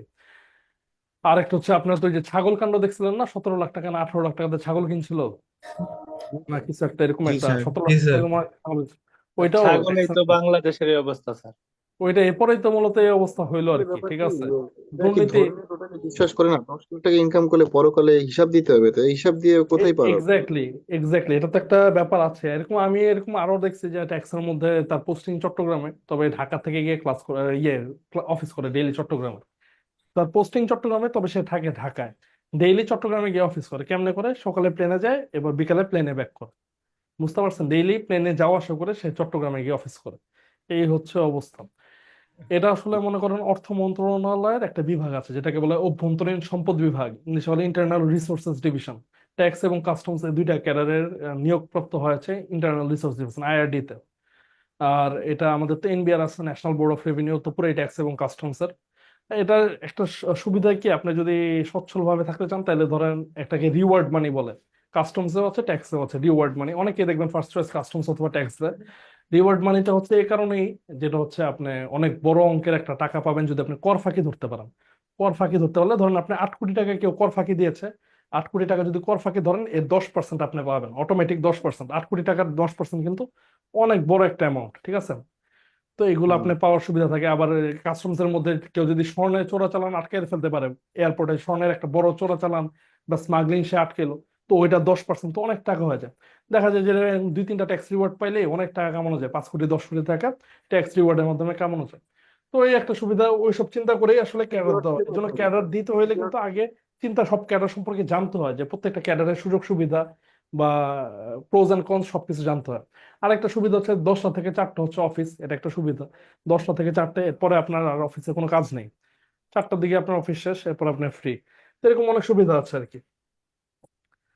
আর কোনো প্রশ্ন আছে? চয়েসের ক্ষেত্রে যদি সিকোয়েন্স কেউ মেনটেন না করে, আহ সেক্ষেত্রে কি কোনো হয়, ইস্যু হয়? অবশ্যই, আপনি তো যেভাবে চয়েস দেবেন ওই অনুযায়ী আপনার ক্যাডার আসবে। যদি আপনি ক্যাডার সুপারিশপ্রাপ্ত হন তাহলে তো আপনার চয়েসকেই প্রাধান্য দেওয়া হবে। আপনি চয়েসে যেটা দিবেন ওইটাই আপনার প্রাধান্য পাওয়া হবে। চয়েসের মধ্যে যদি মনে করেন এরকম থাকে যে পাওয়ার প্র্যাকটিস করার ইচ্ছা থাকে, যে পরিপূর্ণ আমি পাওয়ার প্র্যাকটিস করতে চাই, তাহলে পুলিশ আর অ্যাডমিনের উপর কোনো ক্যাডার নেই। যদি পাওয়ার প্র্যাকটিস থাকে মূল অপশন, কিন্তু সেক্ষেত্রে কিন্তু মনে রাখতে হবে হেভি প্রেশার, অনেক প্রেশার থাকে। সকাল থেকে রাত কোনো এরকম অ্যাডমিন ক্যাডারদের এরকম রাত্রে ডিনার সার্ভ করেছিল একদিন 2টার দিকে, তাদের প্রথম দিনেই রাত্রে ডিনার সার্ভ করেছিল 2টার দিকে। তো তারা যখন গেল যে 2টার দিকে ডিনার খেতে গেল, পরে বললো তোমরা কিন্তু মনে করো না যে আমাদের কোনো কারণে লেট হয়েছে ডিনার সার্ভ করতে, আজকে থেকে তোমাদের লাইফই এরকম, তোমাদের কোনো সকাল বিকাল নাই। ফার্স্ট ক্লাস অফিসার মানে 24 hours you have to be on duty. তো পুলিশ ট্যাক্স ক্যাডারের প্রেশারটা অনেক বেশি। তা আমাদের ফ্যামিলির মধ্যে এরকম আছে অ্যাডমিন ক্যাডার, আমি দেখেছি আসলে প্রচুর প্রেশার থাকে। আর প্রচুর পলিটিক্যাল ইয়ে থাকে। ট্যাক্স মানে অ্যাডমিন ক্যাডারের মূল যে আকর্ষণ এটা হচ্ছে ডেপুটি কমিশনার বা ডিসি পোস্ট। এটা হচ্ছে মূল আকর্ষণের পয়েন্ট, এটা হচ্ছে সবারই একটা আকর্ষণের কেন্দ্রবিন্দু থাকে ডিসি। ডিসি হওয়া একটা আসলে সবচেয়ে অনেক বড় একটা ব্যাপার, ডেপুটি কমিশনার হওয়া। But it is a highly political post, খুবই রাজনৈতিক একটা পোস্ট। 300 জন একটা ব্যাচে 300 জন অ্যাডমিন ক্যাডার নেওয়া হয়, এর মধ্যে মাত্র 20 জন ডিসি হিসেবে পদায়ন পায়। তো নিজেদের মধ্যে একটা অনেক হাই লেভেলের কম্পিটিশন থাকে এবং হাই লেভেলের লবিং থাকে। এবং অনেক সময় হচ্ছে টাকা পয়সা দিয়েও ডিসি পজিশন না হয়। আপনারা কিছুদিন আগে হয়তো দেখছেন যে ডিসি নিয়োগ নিয়ে অনেক ধরনের ঝামেলা দেখেছেন, পেপার পত্রিকা পড়েন। জি স্যার। জি স্যার। তো স্যার এটা ডিসি একটা অফিসে স্যার পিওন হইতে গেলেই মানুষ যে পরিমাণ টাকা দেয়, আর ডিসি হইতে গেলে তো মানে এক্স্যাক্টলি। তো এগুলা তো মনে করেন যারা মনে করেন না বুঝে দেয় তারা আসলে এই জিনিসগুলো জানে না। যেহেতু আমি ভিতর থেকে দেখেছিলাম সবগুলো, প্রত্যেকটা জিনিস সম্পর্কে আমার জানা আছে, আমি অবগত। তো এই কারণে মনে করেন এত হাই লেভেলের কম্পিটিশন, এরপরে আবার আপনি যদি একবার ডিসি হন কোনো সরকারের আমলে, পরের সরকারের আমলে দেখা যায় যে তার আর কোনো প্রমোশনই হয় না, সারা জীবনের জন্য মনে করেন প্রমোশন আটকায় যায় ইত্যাদি। কারণ আপনি ডিসি মানে আপনার সরকারের লোক, সোজা কথা, আর কোনো কথাই নেই। আপনি ডিসি মানে আপনার সরকারের লোক, সরকার যেটা বলছে আপনি ওইটাই করছেন। সরকার বলছে অপোজিশনরে পিটাও, আপনি পিটাইছেন। সরকার বলছে সমাবেশ করতে দেওয়া যাবে না, আপনি সমাবেশ করতে দেন নাই। এটাই হচ্ছে আপনার কাজ। তার মানে আপনার সরকারের লোক হিসেবেই আপনাকে চিহ্নিত করা হয় এবং ওই হিসেবেই আপনাকে ট্রিট করা হয়। তো অনেক অনেক প্রেশারের জব আর কি। বাট পাওয়ার প্র্যাকটিসও করা যায়, এরকম আপনি চাইলে যে কোনো জায়গায় আপনি পাওয়ার প্র্যাকটিস করতে পারবেন, ডিসি এবং পুলিশ। আর যদি আপনি রিল্যাক্স থাকতে চান তাহলে 3টা সবচেয়ে ভালো ক্যাডার হচ্ছে ট্যাক্স, অডিট এবং কাস্টমস। এগুলো আপনি রিল্যাক্সে থাকতে পারবেন, খুবই রিল্যাক্স। আমার কাস্টমস তো যদি একটু ডিফিকাল্ট হয়ে যায়, কাস্টমসে 6 মাস পর পর হচ্ছে পোস্টিং দেয়, এটা একটা হচ্ছে ঝামেলা। প্রত্যেক 6 মাস পর পর অন্তর অন্তর পোস্টিং চেঞ্জ করা হয়, বিভিন্ন জায়গায় পোস্টিং দেয়। একবার আপনার চট্টগ্রামে, একবার যশোরে, বেনাপোলে, একবার। কিন্তু ট্যাক্সের সুবিধা হচ্ছে, ট্যাক্স এবং অডিটের সুবিধা হচ্ছে দুইটাই হচ্ছে ঢাকায় পোস্টিং, ঢাকায় মন্ত্রণালয়ের মধ্যে পোস্টিং পান, এটা একটা সুবিধা। স্যার স্যারের কি টার্গেট শুধু বিসিএসই ছিল স্যার? কার? আমার? জি স্যার। আমি খালি বিসিএসসি দিছি, আমি খালি 41তম আর 43তম বিসিএস এই 2টা পরীক্ষায় দিচ্ছি, আর কোনো পরীক্ষা আমি দিইনি। ও আমার এটাই আচ্ছা। টার্গেট ছিল, না দেশের বাইরে চলে যাওয়ার প্ল্যান ছিল আর কি। জি আচ্ছা, স্যার। মানে চাকরি রিলেটেড আর কোনো তথ্য জানার আছে যদি জানতে চান সেক্ষেত্রে আমি বলতে পারি। আছে, যেহেতু ক্লাসটাই মূলত এগুলা রিলেটেড, ক্লাস অনেকের প্রশ্ন থাকে বিভিন্ন, যদি জানতে স্যার চান আমার অন্য। একটা প্রশ্ন আছে স্যার, আমার একটা প্রশ্ন আছে, সেটা একটু বলতে চাই। এএসপির ক্ষেত্রে স্যার ম্যারিড হইলে কোনো সমস্যা নেই, কিন্তু এসআই এর ক্ষেত্রে ম্যারিড হইলে কেন সমস্যা? এই জিনিসটা ট্রেনিং তো একই জায়গায় হয়, তাহলে স্যার এটা কি এটা কি এটা এটা আমি বলতে পারবো না। আমার ক্যাডার চয়েস আমি পুলিশ দেই নাই, পুলিশ ক্যাডার চয়েস আমার ছিলই না। পুলিশ সম্পর্কে আমি একটু কম জানি আসলে, এটা আমার সাথে মানে এটা আমি আসলে বলতে পারবো না। আমার ফ্রেন্ড আছে অনেক পুলিশে, এটাই আমার জন্য এনাফ। পুলিশ ফ্রেন্ড আছে, অনেক পুলিশ ফ্রেন্ড আছে, জি স্যার, এটা আমরা আমি বলতে আগাই পারবো। স্যার, ঘটনাক্রমে আবার প্রশ্ন আসলে হ্যাঁ, মানে ক্লাসটা বুঝলি? আগাই আবার, মানে প্রশ্ন আসলে জি জি, জিজ্ঞাসা করবো। ঠিক আছে। তাহলে স্টেট অর্গান এবং সুপিরিয়র সার্ভিস সম্পর্কে আশা করি ক্লিয়ার একটা আইডিয়া পেয়েছেন। এবার হচ্ছে স্টেট অর্গানের মধ্যে প্রথমে আমরা দেখবো হচ্ছে দ্য লেজিসলেটিভ।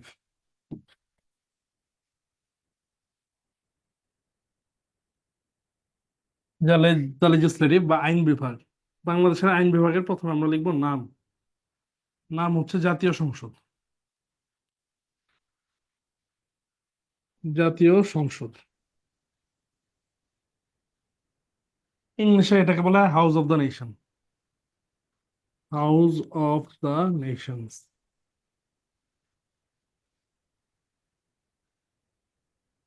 এরপর হচ্ছে টাইপ।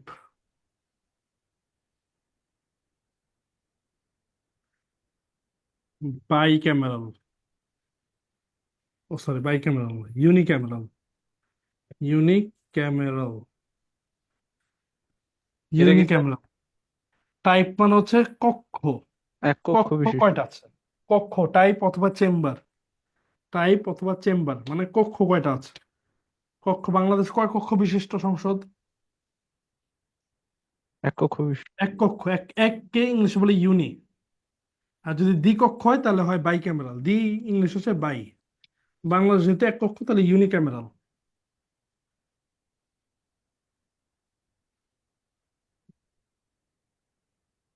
দেখেন বুঝতে পারছেন কিনা টাইপটা? পরের পেজে যাব। স্যার ওটা হাউস অফ নেশন ছিল না? House of the nation. Nation, nation তো আচ্ছা, একটা একটা জাতি। জি জি, না স্যার স্পেলিংটা আর কি, জি হাউস ঠিক অফ দ্য নেশন, হ্যাঁ। আচ্ছা, এরপর হচ্ছে লেখেন মেম্বার 350। 50 হচ্ছে রিজার্ভ। রিজার্ভড উমেন সিট, নারী নারী 50। টার্ম, টার্ম হচ্ছে মেয়াদ। আইন বিভাগের মেয়াদ কত বছর? 5 বছর, 5 ইয়ার। এরপর হচ্ছে লিডার। হাউস লিডার কে বলেন দেখি? প্রধানমন্ত্রী। প্রাইম প্রধানমন্ত্রী। মিনিস্টার। সংসদ নেত্রী, নেতা বা নেত্রী প্রধানমন্ত্রী। আর হাউস চেয়ারম্যান, সভাপতি, স্পিকার। স্পিকার।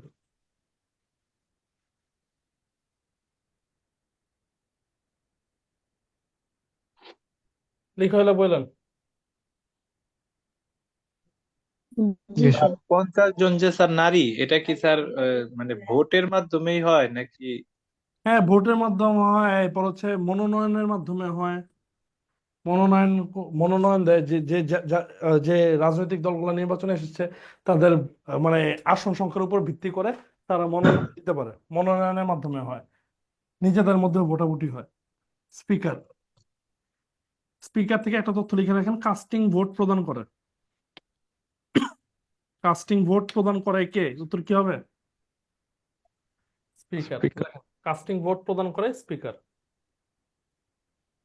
স্যার স্পিকার আর প্রেসিডেন্টের কাজ ডিফারেন্স? কিসের?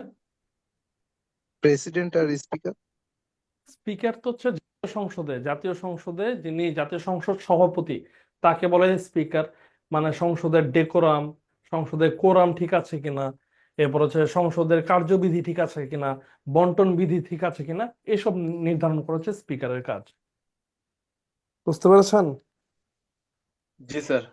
স্যার প্রেসিডেন্টের তো অধিবেশন ডাকা ছাড়া সংসদে মানে ওরকম কাজ থাকে না, তাই না? শোনাই না ভাই, আপনার কথা আরেকটু জোরে বলেন। স্যার মানে অধিবেশন ডাকা ছাড়া রাষ্ট্রপতির তো আর সংসদে কোনো কাজ থাকে না বিশেষ। না না, রাষ্ট্রপতি সংসদে প্রথম ভাষণটা দেয়। বছরের প্রথম অধিবেশনের ভাষণটা প্রথম রাষ্ট্রপতি দেয়, এছাড়া রাষ্ট্রপতির কাজ নেই। এ পর্যন্ত সবাই ক্লিয়ার? জি স্যার। জি স্যার। এরপরে লিখেন কোরাম।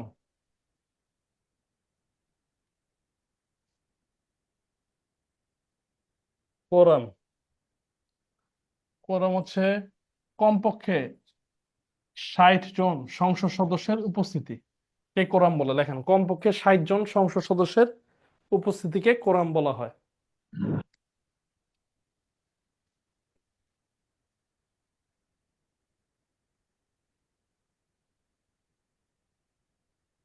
কমপক্ষে 60 জন পরীক্ষা আসে কত জনের অনুপস্থিতিতে কোরাম হয় না, তাহলে কি হবে উত্তর? 60 জন। 60 জন, কমপক্ষে 60 জনের উপস্থিতিকে কোরাম বলা হয়। দেখেছেন সবাই? জি স্যার। এবার হচ্ছে আইন বিভাগ থেকে আর কিছু পরীক্ষায় প্রশ্ন আসে না, আইন বিভাগের মূলত এগুলাই পরীক্ষা আসে। আর আইন বিভাগের কাজ যদি জানতে চান, এটা পরীক্ষার জন্য গুরুত্বপূর্ণ না, তা আমি বলে দিচ্ছি। আইন বিভাগ বা বাংলাদেশের আইন বিভাগের কাজ কি, লেজিসলেটিভের কাজ কি বলতে পারবেন কেউ?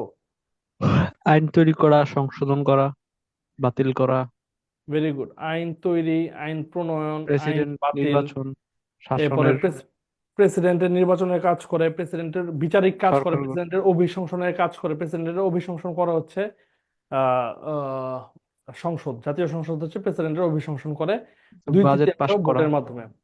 এরপরে যুদ্ধের ঘোষণা করে সংসদ, হচ্ছে যুদ্ধের মানে অনুমতি দেয়, ঘোষণা করে প্রেসিডেন্ট, তবে যুদ্ধের অনুমতি দেয় সংসদ। এগুলো আসলে ব্যাংক পরীক্ষা আসে না, তবে এগুলো আমরা একটু স্কিপ করে গেলাম। মোটামুটি কাজটা জেনে রাখলেন, তবে ব্যাংকের জন্য আলাদাভাবে কাজ আসে না। এরপরে আমরা দা এক্সিকিউটিভ,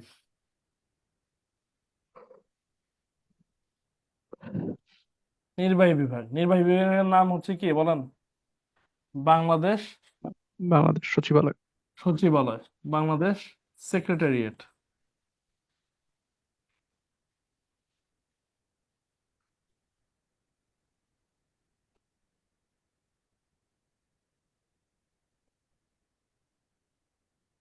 নির্বাহী বিভাগের মেম্বার কারা? মোটা দাগে নির্বাহী মেম্বার বলা হয় রাষ্ট্রের কাজে মন্ত্রী, নিয়োজিত গ্রামের প্রধানমন্ত্রী। দারোগা থেকে শুরু করে রাষ্ট্রপতি পর্যন্ত সবাই নির্বাহী বিভাগের সদস্য। আবারও বলছি, গ্রামের চৌকিদার থেকে শুরু করে, রাষ্ট্রের কাজে নিয়োজিত গ্রামের চৌকিদার থেকে শুরু করে রাষ্ট্রের রাষ্ট্রপতি পর্যন্ত সকলেই নির্বাহী বিভাগের সদস্য। তবে আসলে বাস্তবতা তো এরকম না। ধরুন আপনি নির্বাহী বিভাগের সদস্য, আসলে তো এটা আপনি বলতে পারবেন না যে আমি গ্রামের চৌকিদার তো আর বলে না যে সে নির্বাহী বিভাগের সদস্য। বা ভার্সিটির প্রফেসরকে আপনি জিজ্ঞাসা করলে যদি, সে তো আর বলবে না যে সে নির্বাহী বিভাগের সদস্য। তো নির্বাহী বিভাগের সদস্য মূলত ধরা হয় কাদেরকে? প্রথম হচ্ছে প্রেসিডেন্ট, প্রাইম মিনিস্টার, স্পিকার,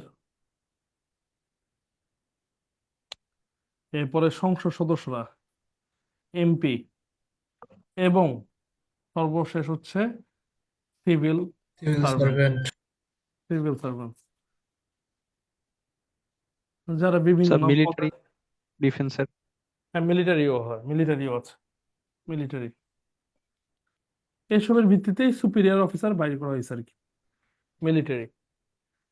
তাহলে এই যে এখানে সুপিরিয়র অফিসার বলা হয় কারণ বিসিএস ক্যাডাররা এই যে এক্সিকিউটিভের সদস্য, আবার মিলিটারি সার্ভিসের এরাও এক্সিকিউটিভের সদস্য হয়। তাহলে এর হচ্ছে আমাদের এক্সিকিউটিভ ব্রাঞ্চ। এক্সিকিউটিভের নাম মেম্বার। এক্সিকিউটিভের কাজ কি? এক্সিকিউটিভের প্রথম কাজ হচ্ছে এই আইন বিভাগ যে আইনগুলো প্রণয়ন করলো, এই আইন প্রণয়নের বাস্তবায়ন করা হচ্ছে কাজ হচ্ছে নির্বাহী বিভাগের। আমাদের জাতীয় সংসদ তো কেবল আইন প্রণয়ন করলো বা একটা নীতি নির্ধারণ করলো, তবে এই নীতি বা আইনটা রাস্তায় বাস্তবায়ন করে কে বলেন? স্যার নির্বাহী নির্বাহী বিভাগ। সচিবালয়। নির্বাহী নির্বাহী বিভাগের আর কি কাজ আছে? নির্বাহী বিভাগের আরেকটা কাজ আছে যে আহ জনশৃঙ্খলা রক্ষা করা, জনশৃঙ্খলা রক্ষা করা, জননিরাপত্তা দেওয়া, জননিরাপত্তা জনশৃঙ্খলা রক্ষা, এটা নির্বাহী বিভাগের কাজ।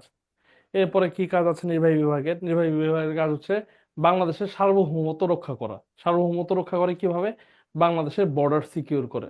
এটা হচ্ছে বাংলাদেশ মিলিটারি কাজ বা বিজিবির কাজ।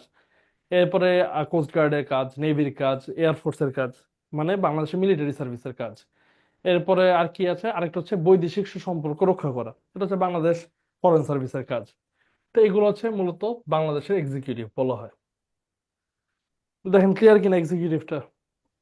জি জি স্যার। স্যার। স্যার লেকচারে এক্সিকিউটিভ কে আবার 4 ভাগে ভাগ করে দিছে, এটা কেমন? এটা দিয়ে এক্সিকিউটিভকে এগুলো বললাম তো বিভিন্ন ভাগ করা যায়, যদি আপনার ভাগ করতে চান ভাগ করতে পারেন, আমি মূলত ইজিলি বুঝাই দিচ্ছি। এর চেয়ে বেশি আপনাদের পরীক্ষার জন্য বোঝার প্রয়োজন নেই, একটু বুঝলেই হবে। পরীক্ষা আসলে এভাবে আসে না, আলাদা হবে। তো আমি বললাম, আপনাদের কি কারো সচিবালয় যাওয়ার সুযোগ হয়েছে কোনো সময়? না স্যার। এটা কিন্তু একটা এক্সপিরিয়েন্স, পারলে কোনো সময় সচিবালয়ে ঢুকেন, তাহলে দেখবেন স্যার যে ঢুকতে স্যার ঢুকতে দিবে আমি এমনি এমনি? গিয়েছি। গিয়েছেন, কি দেখেছেন বলেন দেখি, ঢুকেছেন স্যার কিভাবে? সেভাবে তো কিছু যাওয়া হয়নি, আমি যে আমার স্কাউটিং প্রোগ্রামের জন্য গিয়েছিলাম আর কি। ঢুকেছেন কিভাবে সচিবালয়ের ভিতরে? মানে ওই যে আমাদের ক্যাম্প ছিল, সেই দাওয়াতের জন্য আর কি গিয়েছিলাম। যাই হোক, মানে অ্যাকচুয়ালি যদি সচিবালয়ের ভিতর ঢুকেন, যদি পাস পান, যদি আগে তো পাস পাইতে হয়, পাস হচ্ছে মানে 4টা স্টেপ আগে আপনাদের পার করতে হয়, আপনাদের পাস সাথে সাথে ফোন দিবে। সচিবালয়ে ঢুকলে তখন আপনি দেখবেন, আপনার মনে হবে যে মানুষ এখানে আসলে চেয়ারের গরমে কেমনে থাকে, আপনার নিজের চিন্তা হবে যে আসলে এখানে চেয়ারের গরমে মানুষ আসলে চেয়ারে বসে থাকে কেমনে। তো সচিবালয়ে গেলে আপনার এই ফিলটা হবে। আপনার একদিন গেলে আপনারা নিজেরাই বুঝবেন, এই জন্য বললাম পারলে একদিন সচিবালয়ে যায়েন। আচ্ছা, স্যার সচিবালয় ফোন মেটাল যা ছিল সব রেখে দিছিল, তারপরে পাস দিয়েছিল। সব দিবে, আপনি মানে আপনাকে ঢুকলে পরে বুঝতে পারবেন। আর যদি আপনি অ্যাকচুয়ালি মানে আহ, এটা মেম্বার হন এক্সিকিউটিভের, তাহলে বুঝবেন আসলে যে কিরকম। আমি আপনাদেরকে অ্যাকচুয়ালি আমি কোনো সব মোটিভেশন স্পিকিং করি না, তবে আসলে আমি আপনাদেরকে বলি যে এখন পর্যন্ত মনে করেন যেখানে যেগুলো জায়গায় গেছি, এখন পর্যন্ত কিন্তু আমার নিয়োগও হয়নি। আমি যে কোনো জায়গায় ঘুরতে যাই, বাংলাদেশের সব জায়গায় আমাকে 45% ডিসকাউন্ট দিয়ে দেওয়া হয়। আমার কিন্তু এখনো নিয়োগও হয়নি। যেমন কক্সবাজারে যাই, যে কোনো হোটেলে আমাদের 45% ডিসকাউন্ট। যত বড় হোটেলই থাকে, আপনার যদি কোনো ইয়ে না থাকে, আপনার দেখবেন যে ব্যবস্থা করে দিচ্ছে, আপনাকে সুবিধা করে দেওয়া হয়, আপনার জন্য গাড়ি প্রোভাইড করা হয়। এরপর হচ্ছে রাস্তার মধ্যে কোনো সময় কোনো ট্রাফিক পুলিশ আপনাদেরকে কোনো সময় ধরবে না, আপনি যদি গাড়িতে থাকেন কোনো সময় আপনার গাড়ি থামাবে না।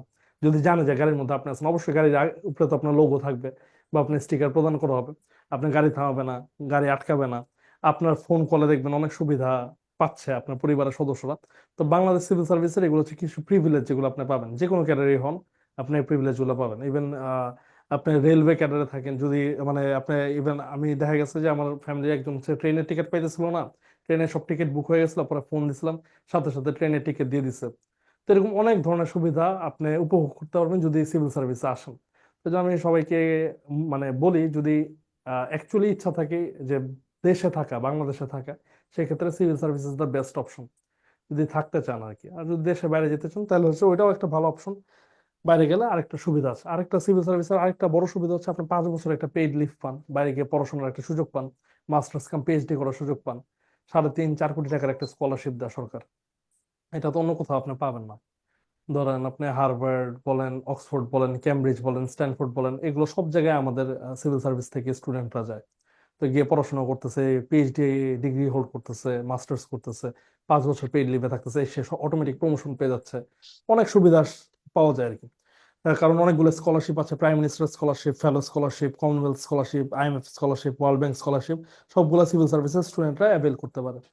তো এগুলো আপনারা করতে পারবেন চাইলে, স্যার এটা একটা এটা কি বড়দের দিক। জয়েনিং এর পরেই দিবে নাকি ওই যে 9 গ্রেড থেকে প্রমোশন হলে দেন না, পাওয়া জয়েনিং এর যাবে? পর আপনার চাকরিটা পার্মানেন্ট হবে, 2 বছর লাগবে এই চাকরি পার্মানেন্ট হতে, পার্মানেন্ট হওয়ার পরে আপনি এগুলো অ্যাভেল করতে পারবেন। আচ্ছা। আচ্ছা, তাহলে এরপরে কি আছে? এক্সিকিউটিভের পর এক্সিকিউটিভের কাজ আশা করে বুঝতে পেরেছেন, যা জুডিশিয়ারি।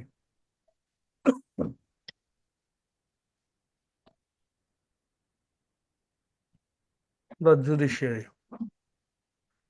জুডিশিয়ারির মধ্যে কি কি আছে? জুডিশিয়ারির মধ্যে বাংলাদেশের কোর্ট আছে। এই বাংলাদেশের কোর্ট সিস্টেমটা 2 প্রকার। একটা হচ্ছে লোয়ার কোর্ট, আর একটা হচ্ছে আপার কোর্ট। আপার কোর্টকেই সুপ্রিম কোর্ট বলা হয়। লোয়ার কোর্টটা ব্যাংক পরীক্ষার জন্য গুরুত্বপূর্ণ না। লোয়ার কোর্ট বুঝতে হলে ধরেন আপনার বিভিন্ন মামলা যদি আপনি বুঝেন, তাহলে লোয়ার কোর্ট ইজিলি বুঝতে পারবেন। যেমন দেওয়ানি মামলা, ফৌজদারি মামলা মানে সিভিল স্যুট এবং ক্রিমিনাল স্যুট, এগুলোর উপর ডিপেন্ড করে বিভিন্ন আর কি আদালত হয়। দায়রা জজ আদালত হয়, জেলা জজ আদালত হয়, মেট্রোপলিটন আদালত আছে, ম্যাজিস্ট্রেট আদালত আছে, এরপরে আছে হচ্ছে গ্রাম্য সালিসি আদালত, সর্বনিম্ন হচ্ছে গ্রাম্য সালিসি আদালত, এরকম অনেক আদালত আছে। এগুলো সবই লোয়ার কোর্টের মধ্যে পড়ে। লোয়ার কোর্টের সর্বোচ্চ আদালতকে বলা হয় জেলা জজের আদালত, ডিস্ট্রিক্ট জাজের আদালত, যেটা বাংলাদেশ জুডিশিয়াল সার্ভিসের মাধ্যমে যদি আপনি জয়েন করেন তাহলে আপনি সর্বোচ্চ জেলা জজ হতে পারবেন। জেলা জজের আদালত হচ্ছে লোয়ার কোর্টের সর্বোচ্চ আদালত। এটা পরীক্ষা আসে না, ব্যাংক পরীক্ষা আসে না। সুপ্রিম কোর্টের মধ্যে আমাদের দুইটা ভাগ আছে, একটা হচ্ছে হাইকোর্ট ডিভিশন, হাইকোর্ট ডিভিশন, আরেকটা হচ্ছে অ্যাপিলেট অ্যাপিলেট ডিভিশন, আপিল বিভাগ, অ্যাপিলেট ডিভিশন। হাইকোর্ট ডিভিশন এবং অ্যাপিলেট ডিভিশন। তাহলে পরীক্ষা প্রায় সময় আসে সুপ্রিম কোর্টের দুইটা বিভাগ কোনটি, একটা হচ্ছে হাইকোর্ট ডিভিশন, একটা হচ্ছে অ্যাপিলেট ডিভিশন। আপনার সর্বোচ্চ আদালত কোনটাকে বলা হয়? সর্বোচ্চ আদালত বলা হয় অ্যাপিলেট ডিভিশনকে, আপিল বিভাগ। বাংলাদেশের সর্বোচ্চ আদালত হচ্ছে আপিল বিভাগ। আপিল বিভাগের উপর কোনো আদালত বাংলাদেশে বর্তমানে নেই। তাহলে বাংলাদেশ বিচার ব্যবস্থার প্রধান ব্যক্তিকে, বাংলাদেশ বিচার ব্যবস্থার প্রধান ব্যক্তি হচ্ছে চিফ জাস্টিস। তাহলে চিফ জাস্টিস কোথায় বসেন? আপিল বিভাগে বসেন। চিফ জাস্টিস কোথায় বসে বলেন? আপিল বিভাগ। আপিল বিভাগ। যেহেতু এটা বাংলাদেশের সর্বোচ্চ আদালত, তার মানে এই আদালতের মধ্যেই চিফ জাস্টিস বসেন। বর্তমান চিফ জাস্টিসের নাম কি? সৈয়দ রিফাত আহমেদ। সৈয়দ রেফাত আহমেদ। স্যার, আপিল বিভাগ থেকে যদি কোনো রায় হয়ে যায় এরপর আর এটার কোনো মানে রিভিউ হওয়ার সিস্টেম নাই? না, আপিল বিভাগ হচ্ছে সর্বোচ্চ রায়ের রিভিউ, এটা রিভিউ হবে না, শেষ। ধরেন আপনি জেলা জজ আপনাকে ফাঁসির রায় দণ্ডিত করলো, ফাঁসির রায় দণ্ড দণ্ড দেওয়ার পর আপনি হাইকোর্টে যাইতে পারবেন, হাইকোর্টে গিয়ে রিভিউ করতে পারবেন। হাইকোর্টে রিভিউ করার পর আপনি এটা হচ্ছে হাইকোর্টে বললো না আপনাকে ফাঁসির দণ্ড বহাল রইলো, তখন আপনি আপিল বিভাগে গিয়ে আপিল করতে পারবেন। এরপর হচ্ছে আপিল বিভাগেও যদি আপিল বিভাগেও যদি আপনার এই দ্বন্দ্ব বহাল রাখে, তখন আপনি একবার রিভিউ পিটিশন করতে পারেন। আপিল বিভাগেকেই বলতে পারবেন আরেকবার রিভিউ করার জন্য, এটাকে বলে রিভিউ পিটিশন। আপিল বিভাগে যখন আপনি রিভিউ করবেন, আপিল বিভাগেও যখন আপনার আবার রিভিউ পিটিশনের মধ্যে যখন আসবে যে আপনি আসলে দ্বন্দ্বিত, তখন আপনার ফাঁসি হয়ে যাবে। তখন আপনার একমাত্র বাঁচার স্থল হচ্ছে প্রেসিডেন্ট বা রাষ্ট্রপতি। তবে রাষ্ট্রপতির কাছে যদি আপনার যাইতে হয়, সেক্ষেত্রে আপনি বাঁচতে পারবেন এটা বলা যাবে না। রাষ্ট্রপতির কাছে গেলে আপনি আগে হচ্ছে দোষ স্বীকার করতে হবে, আপনি বলতে হবে যে না আপনি আসলেই হত্যাকাণ্ড ঘটাইছেন, আপনি দোষী। কারণ আপনি রাষ্ট্রপতির কাছে গিয়ে যদি বলেন যে স্যার আমি কোনো দোষ করি নাই, তবে আমাকে আসলে এই কোর্টের মাধ্যমে আমি দোষী সাব্যস্ত হয়েছি বা কোর্ট ভুল রায় দিয়েছে, তাহলে কিন্তু আপনি বাংলাদেশের পুরো বিচার ব্যবস্থাকেই ভুল বলছেন। তো এটা করা যাবে না। আপনার বলতে হবে যে স্যার আমি আসলে দোষ করেছি এবং আমি এর জন্য ক্ষমা প্রার্থনা করছি। এরপর প্রেসিডেন্ট ক্ষমা করবে কি করবে না এটা প্রধানমন্ত্রীর উপর নির্ভর করে, কারণ প্রেসিডেন্ট যে কোনো কাজ করতে হলে প্রধানমন্ত্রীর পরামর্শ লাগবে আমাদের সংবিধান অনুযায়ী। তারপরে হচ্ছে প্রেসিডেন্ট যদি ক্ষমা করে তাহলে ক্ষমা পাবেন, নাহলে হচ্ছে এটাকে বলে প্রেসিডেন্টের মানে ক্ষমা প্রদর্শনের ক্ষমতা আর কি। বুঝতে পেরেছেন? জি স্যার। তাহলে এই গেল হচ্ছে আমাদের হাইকোর্ট। এখানে আরেকটা জিনিস আছে যে বাংলাদেশের প্রধান আইন কর্মকর্তাকে কি বলা হয়, এটা মাঝে মাঝে পরীক্ষা আসে। Who is the chief attorney general attorney general. Law officer? Attorney general.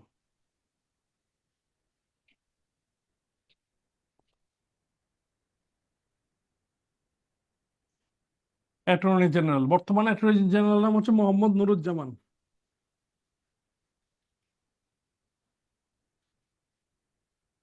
আচ্ছা, অ্যাটর্নি জেনারেলের আরেকটা নাম আছে, তাকে বলে public prosecutor. Public prosecutor, public prosecutor মানে হচ্ছে পিপি।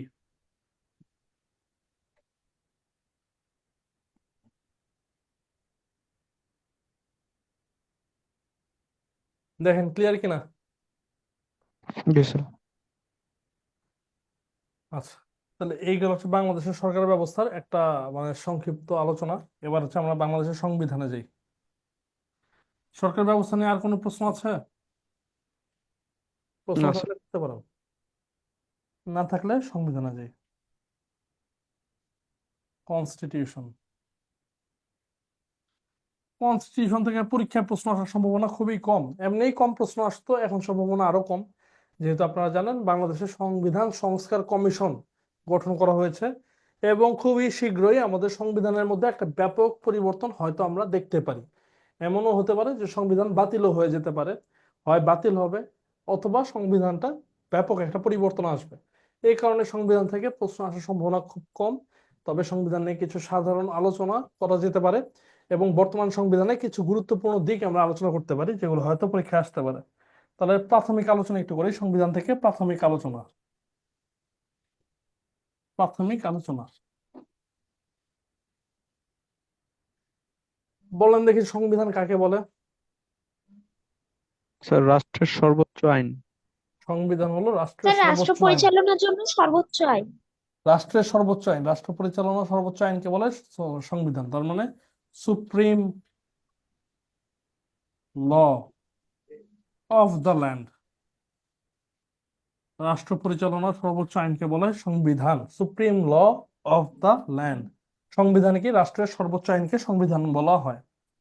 সংবিধানের একটা বিখ্যাত সংজ্ঞা দিয়েছিলেন রাষ্ট্রবিজ্ঞানের জনক অ্যারিস্টটল।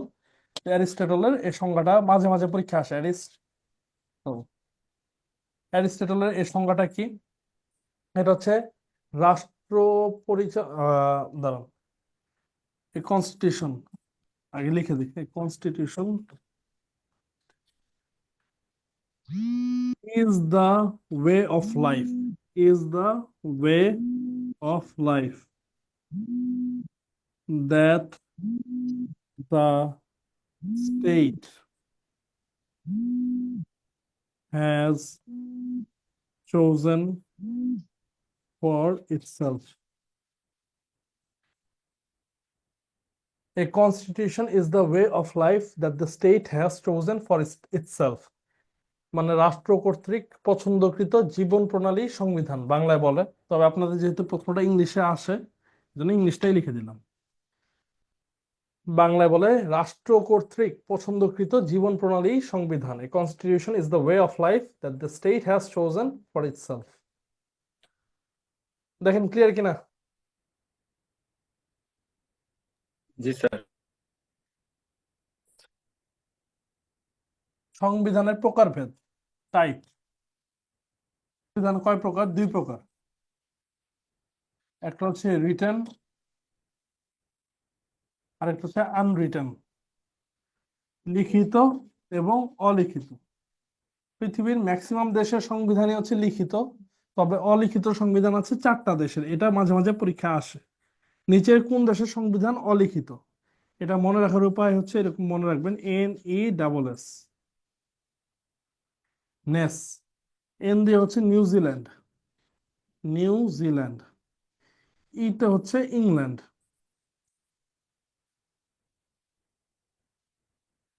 এস হচ্ছে স্পেন, আরেকটা এস হচ্ছে সৌদি আরব।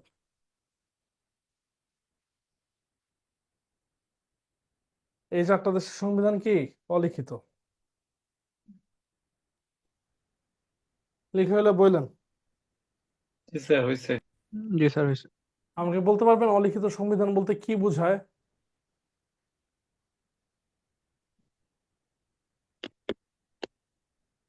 তো যেটা লেখা মানে সুনির্দিষ্টভাবে লেখা না এরকম, মানে দুষ্পরিবর্তনীয় না কি যেন এরকম একটা মানে ওয়ার্ড আছে। অলিখিত সংবিধান বলতে কি বোঝায় কেউ বলতে পারবেন?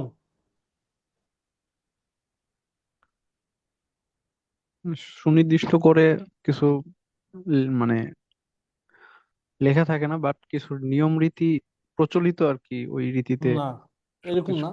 লিখিত সংবিধানের মতো অলিখিত সংবিধানও লিখা থাকে। লিখা থাকে না, একটা ভুল কথা যে অলিখিত সংবিধান লিখা থাকে না। অলিখিত সংবিধান লিখা থাকে, তবে এটা একটা সংবিধান আকারে একক বইয়ে লিপিবদ্ধ থাকে না।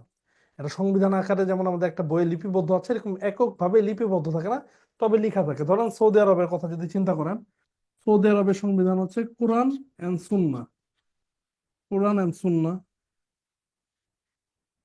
এই কোরআনটাও লিখিত, সুন্নাহটাও লিখিত, দুইটাই লিপিবদ্ধ আছে। তবে কোরআন এবং সুন্নাহ কি একসাথে লিপিবদ্ধ আছে বলেন দেখি? একসাথে লিপিবদ্ধ আছে? না স্যার। একসাথে লিপিবদ্ধ নাই। তার মানে এই কোরআন এবং সুন্নাহ থেকে যেসব ল বা আইন বের হয় বা রিট্রিভ করা হয়, এক্সট্রাক্ট করা হয়, ওইটাকে শরিয়া আইন বলা হয় বা শারিয়া ল বলা হয়। তাহলে সৌদি আরবের সংবিধান হচ্ছে কোরআন এবং সুন্নাহ, যেটাকে শারিয়া ল বলা হয়। স্পেনে এরকম একইভাবে সংবিধান। ইংল্যান্ডের সংবিধান আবার একটু ভিন্ন। ইংল্যান্ডে যেমন বিল অফ রাইটস আছে, বিল অফ রাইটস, এরপরে ইংল্যান্ডের বিভিন্ন প্রথা আছে, কাস্টম, ইংল্যান্ডের বিভিন্ন প্রেসিডেন্ট আছে, বিভিন্ন পূর্বের রায়, এগুলোর উপর ভিত্তি করে ইংল্যান্ডের বিভিন্ন রায়ের নতুন সংস্কার করা হয় বা নতুন রায় দেওয়া হয়। এগুলোও লিপিবদ্ধ আছে। ইংল্যান্ডের বিভিন্ন প্রথা আলাদাভাবে লিপিবদ্ধ আছে, বিল অফ রাইটস আলাদাভাবে লিপিবদ্ধ আছে, প্রেসিডেন্টস আলাদাভাবে লেখা আছে। তবে এগুলো একটা বই আকারে লিপিবদ্ধ নাই, এর জন্য এগুলোকে অলিখিত সংবিধান বলা হয়। তবে অলিখিত সংবিধান যে লিখিত না, এটাকে শুনতে আসলে ভুল একটা ধারণা। বুঝতে পেরেছেন? জি স্যার, আসলে তাহলে এটা কি বলেন। স্যার পরম্পরাগত বলা যায় নাকি? না, পরম্পরাগত কেন বলবেন? সৌদি আরবের এটা কি পরম্পরাগত? জি স্যার, তো এরকম বুঝতে কিছু পারছি। না। বাংলাদেশের সংবিধান তাহলে কিরকম বলেন? লিখিত। লিখিত বাংলাদেশের এবং সংবিধান দুষ্পরিবর্তনীয়। লিখিত and hard to change, written and hard to change, বা দুষ্পরিবর্তনীয়। দুষ্পরিবর্তনীয় কারণ হচ্ছে বাংলাদেশের সংবিধানের 7-এর খ অনুচ্ছেদে একটা ধারা আছে। বাংলাদেশের সংবিধানের প্রথম ভাগ, দ্বিতীয় ভাগ, জরুরি বিধানাবলী সাপেক্ষে তৃতীয় ভাগ, এবং সংবিধানের সংবিধানের কিছু জরুরি বিধানাবলী 142 নম্বর অনুচ্ছেদে যা কিছু থাকুক না কেন, তা সত্ত্বেও কোনো ধরনের পরিবর্তন, পরিবর্ধন, মার্জনা ইত্যাদি করা যাবে না। এটা হচ্ছে 7 খতে আছে, এই কারণে এটাকে দুষ্পরিবর্তনীয় বলা হয়। তবে বাংলাদেশ সংবিধান তো আসলে পরিবর্তন হচ্ছে, আমরা বলতেই পারি। তো সেই কারণে এগুলো আর আলাদাভাবে বলার প্রয়োজন নেই। আপাতত মনে রাখবেন বাংলাদেশ সংবিধান রিটেন। এরপরে আরো কিছু সাধারণ আলোচনার মধ্যে করা হয় যে পৃথিবীর সবচেয়ে বড় সংবিধান কোন দেশের? পৃথিবীর সবচেয়ে বড় সংবিধান ইন্ডিয়া। ভারতের। ইন্ডিয়া। আর পৃথিবীর সবচেয়ে ছোট সংবিধান কোন দেশের? ইউএসএ। স্মলেস্ট হচ্ছে ইউএস।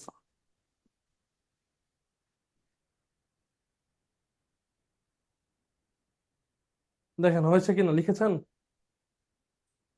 জি স্যার। জি স্যার। এইগুলো জি হচ্ছে স্যার। সংবিধান সংক্রান্ত সাধারণ আলোচনা। সাধারণ আলোচনার মধ্যে এই প্রশ্নগুলোই বেশি আসে, স্পেশালি আসে নিচে কোন দেশের সংবিধানটা অলিখিত। আর মাঝে মাঝে অ্যারিস্টটলের কোটেশনটা আসে, তবে এটা খুবই কম আসে। আর মাঝে মাঝে এই প্রশ্নগুলো আসে বিগেস্ট এবং স্মলেস্ট সংবিধান কোনগুলোকে বলা হয়।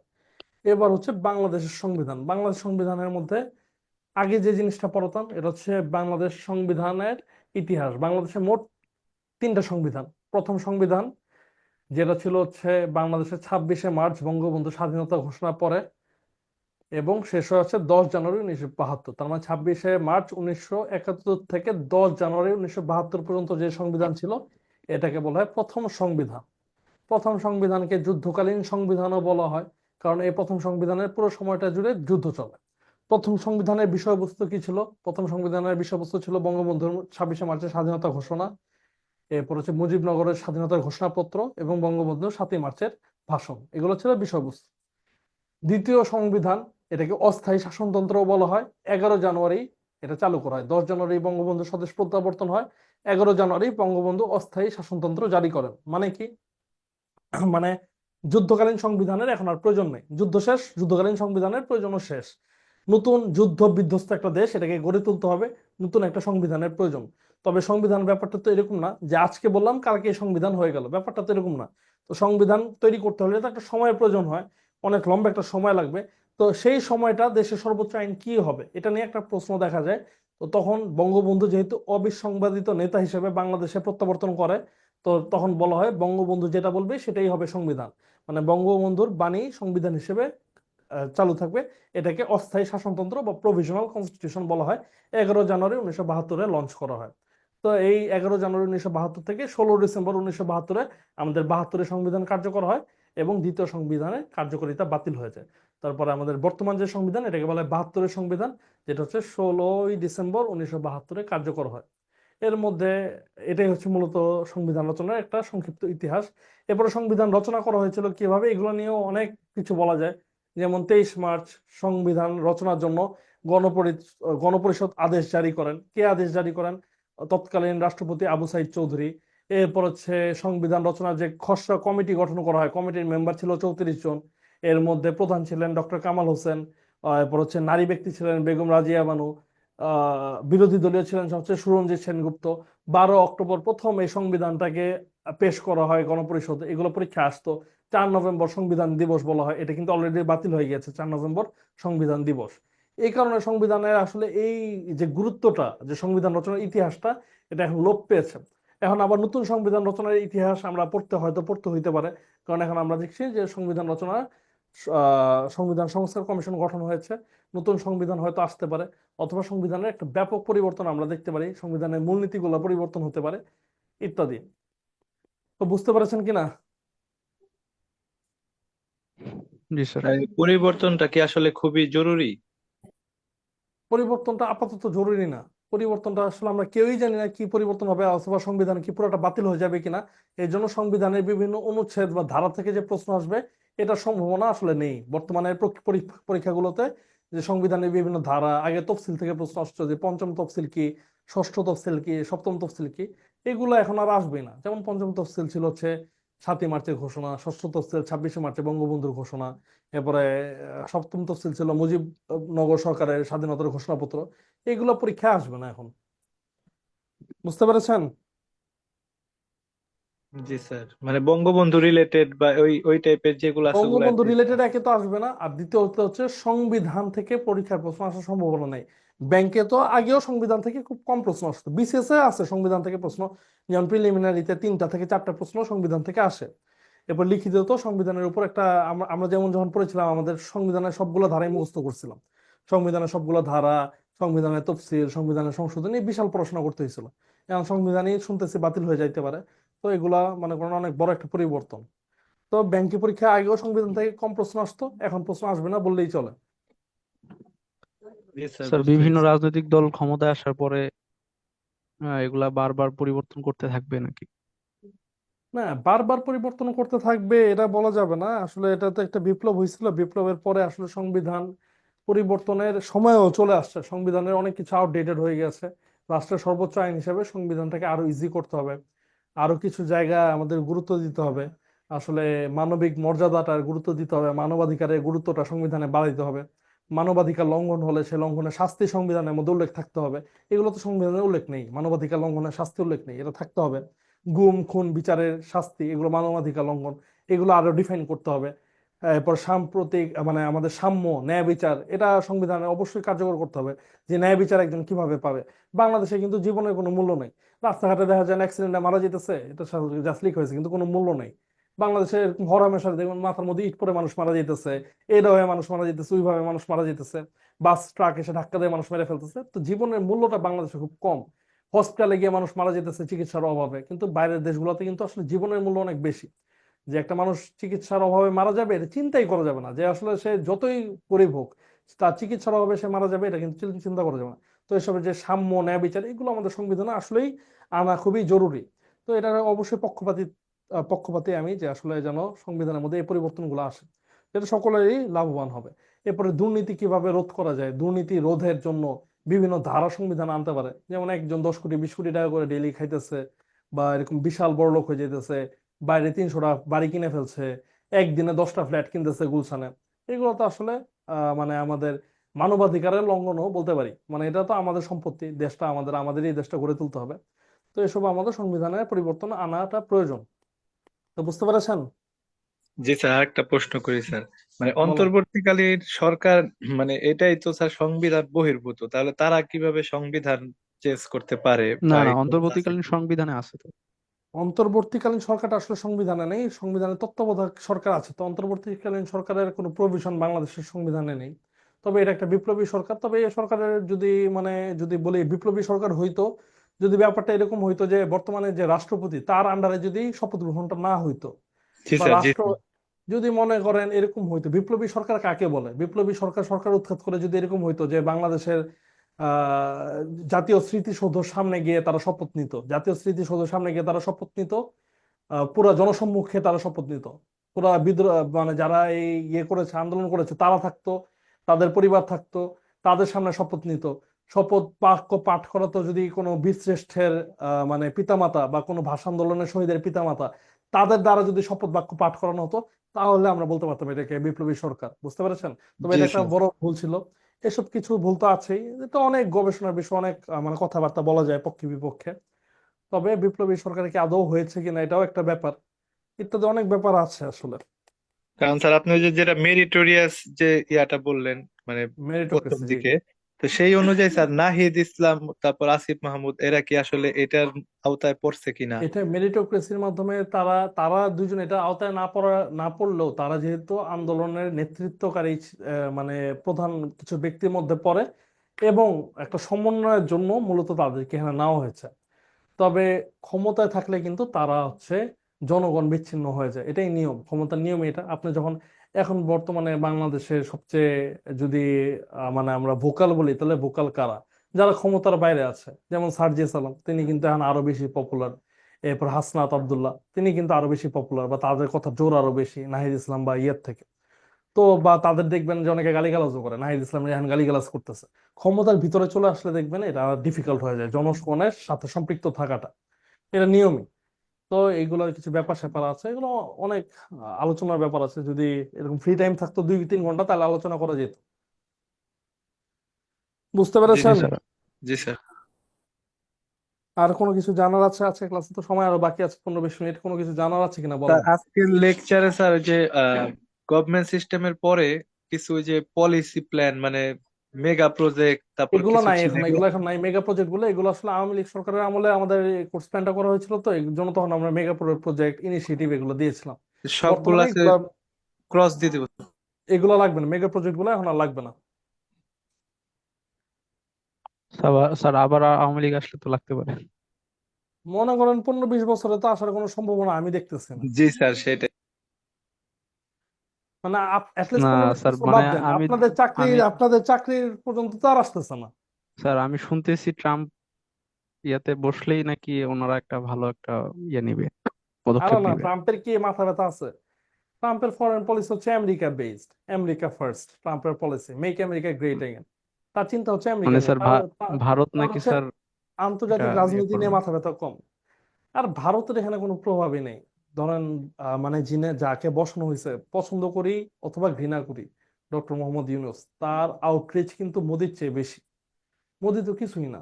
ডক্টর মোহাম্মদ ইউনূস যে পরিমাণ এডুকেটেড, উনি হচ্ছে নোবেল প্রাইজ পাওয়া একজন ব্যক্তি, তার উপর হচ্ছে উনি আমেরিকার কংগ্রেশনাল মেডেল পেয়েছেন, উনি আমেরিকার প্রেসিডেন্সিয়াল মেডেল পেয়েছেন, আমেরিকার সর্বোচ্চ সম্মাননাতে তাকে দেওয়া হয়েছে। এরপর হচ্ছে আমেরিকার পলিটিক্যাল পার্টিদের সাথে তার খুব ভালো সম্পর্ক, আমেরিকার সাথে তার খুব ভালো সম্পর্ক। মানে আমেরিকা স্যার বাদ এগুলাতে আবার কনস্পিরেসি মানে একটু বিতর্ক আছে যে উনি নাকি মানে তোষামোদী করে এগুলা মানে পাইছে আর কি। পশ্চিমা ঘেঁষা এখন আসলে মানে ছাত্রদের মানে এই ডিসিশনটা ভুল না আসলে। মোহাম্মদ ইউনূসকে বসানোটা আসলে আমাদের আন্তর্জাতিক ভাবে, যেমন ডক্টর মোহাম্মদ ইউনূস না থাকলে এখন ইন্ডিয়া যে আমাদের কি অবস্থা করতো, এটা ধারণার বাইরে। বুঝতে পেরেছেন? ইন্ডিয়ার মধ্যে তো এমনি অনেক অপপ্রচার হচ্ছে, আমরা নিজেরাই দেখেছি, যারা আসলে এগুলা নিয়ে গবেষণা করি বা পড়াশোনা করি, তারা আমরা জানি যে ইন্ডিয়ার মধ্যে জি কি স্যার। পরিমাণ অপপ্রচার হচ্ছে। মানে যেটা না সেটা দেখানো হচ্ছে, অথচ এটার বিপরীত ঘটনা কিন্তু আরো অনেক আছে।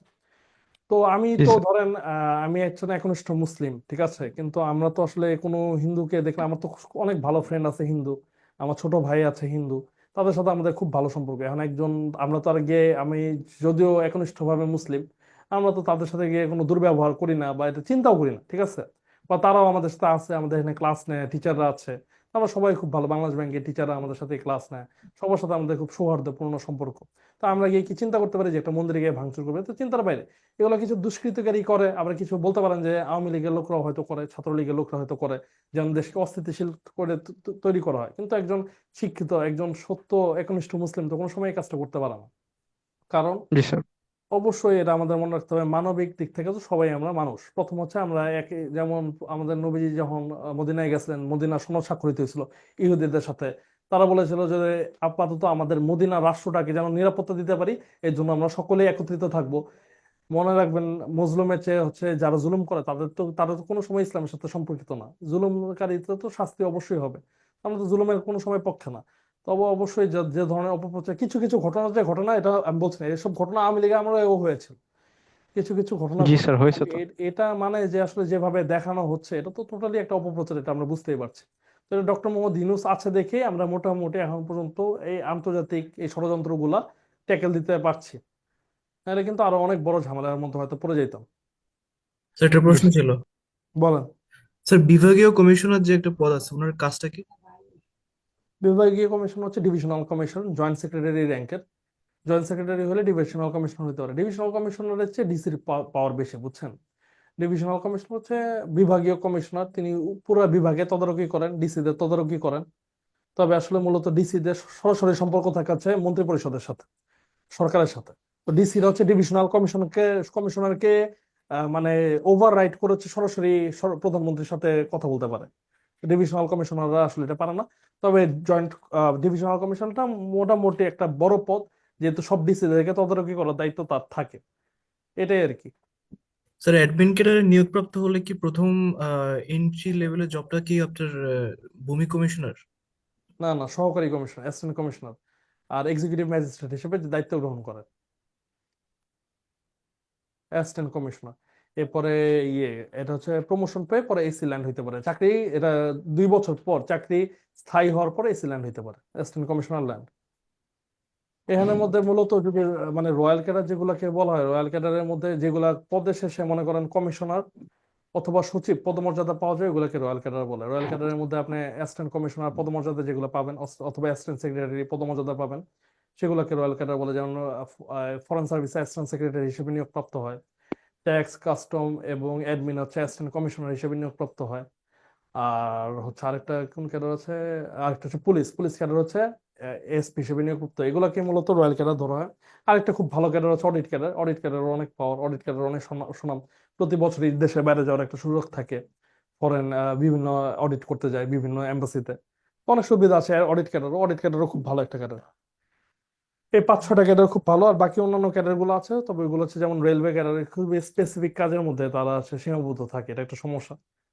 রেলওয়ের কাজের যে সীমাবদ্ধ থাকে। ইনফরমেশন ক্যাডার একটা, ইনফরমেশন ক্যাডারটা আসলে একটা মরা ক্যাডার বলতে গেলে, এখন ইনফরমেশন ক্যাডারের ইয়েটা খুব কমে গেছে। তবে মানে ক্যাডারের পদ হিসেবে একটা ভালো পদ। এরপরে হচ্ছে আরেকটা ক্যাডার আছে যেটা একটু দুর্বল, এটাকে বলে পরিবার পরিকল্পনা, ফ্যামিলি প্ল্যানিং দেখান, মানে অনেক পড়ে গিয়েছে।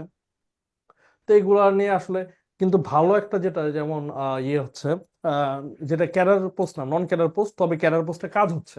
এটা আমি ইন্টারনাল একটা খবর জানি, ক্যাডার পোস্টে কাজ হচ্ছে। বাংলাদেশ নির্বাচন কর্মকর্তা ইলেকশন অফিসার, এটাকে ক্যাডার পোস্ট বানায় দেওয়ার চিন্তা করতেছে। এটা অনেক বড় একটা পোস্ট, নির্বাচন কর্মকর্তার পোস্ট। তো এটা নন ক্যাডার ছিল, এটাকে হয়তো ক্যাডার করে দিবে ভবিষ্যতে। এটা একটা বড় ক্যাডার হইতে পারে নির্বাচন কর্মকর্তা।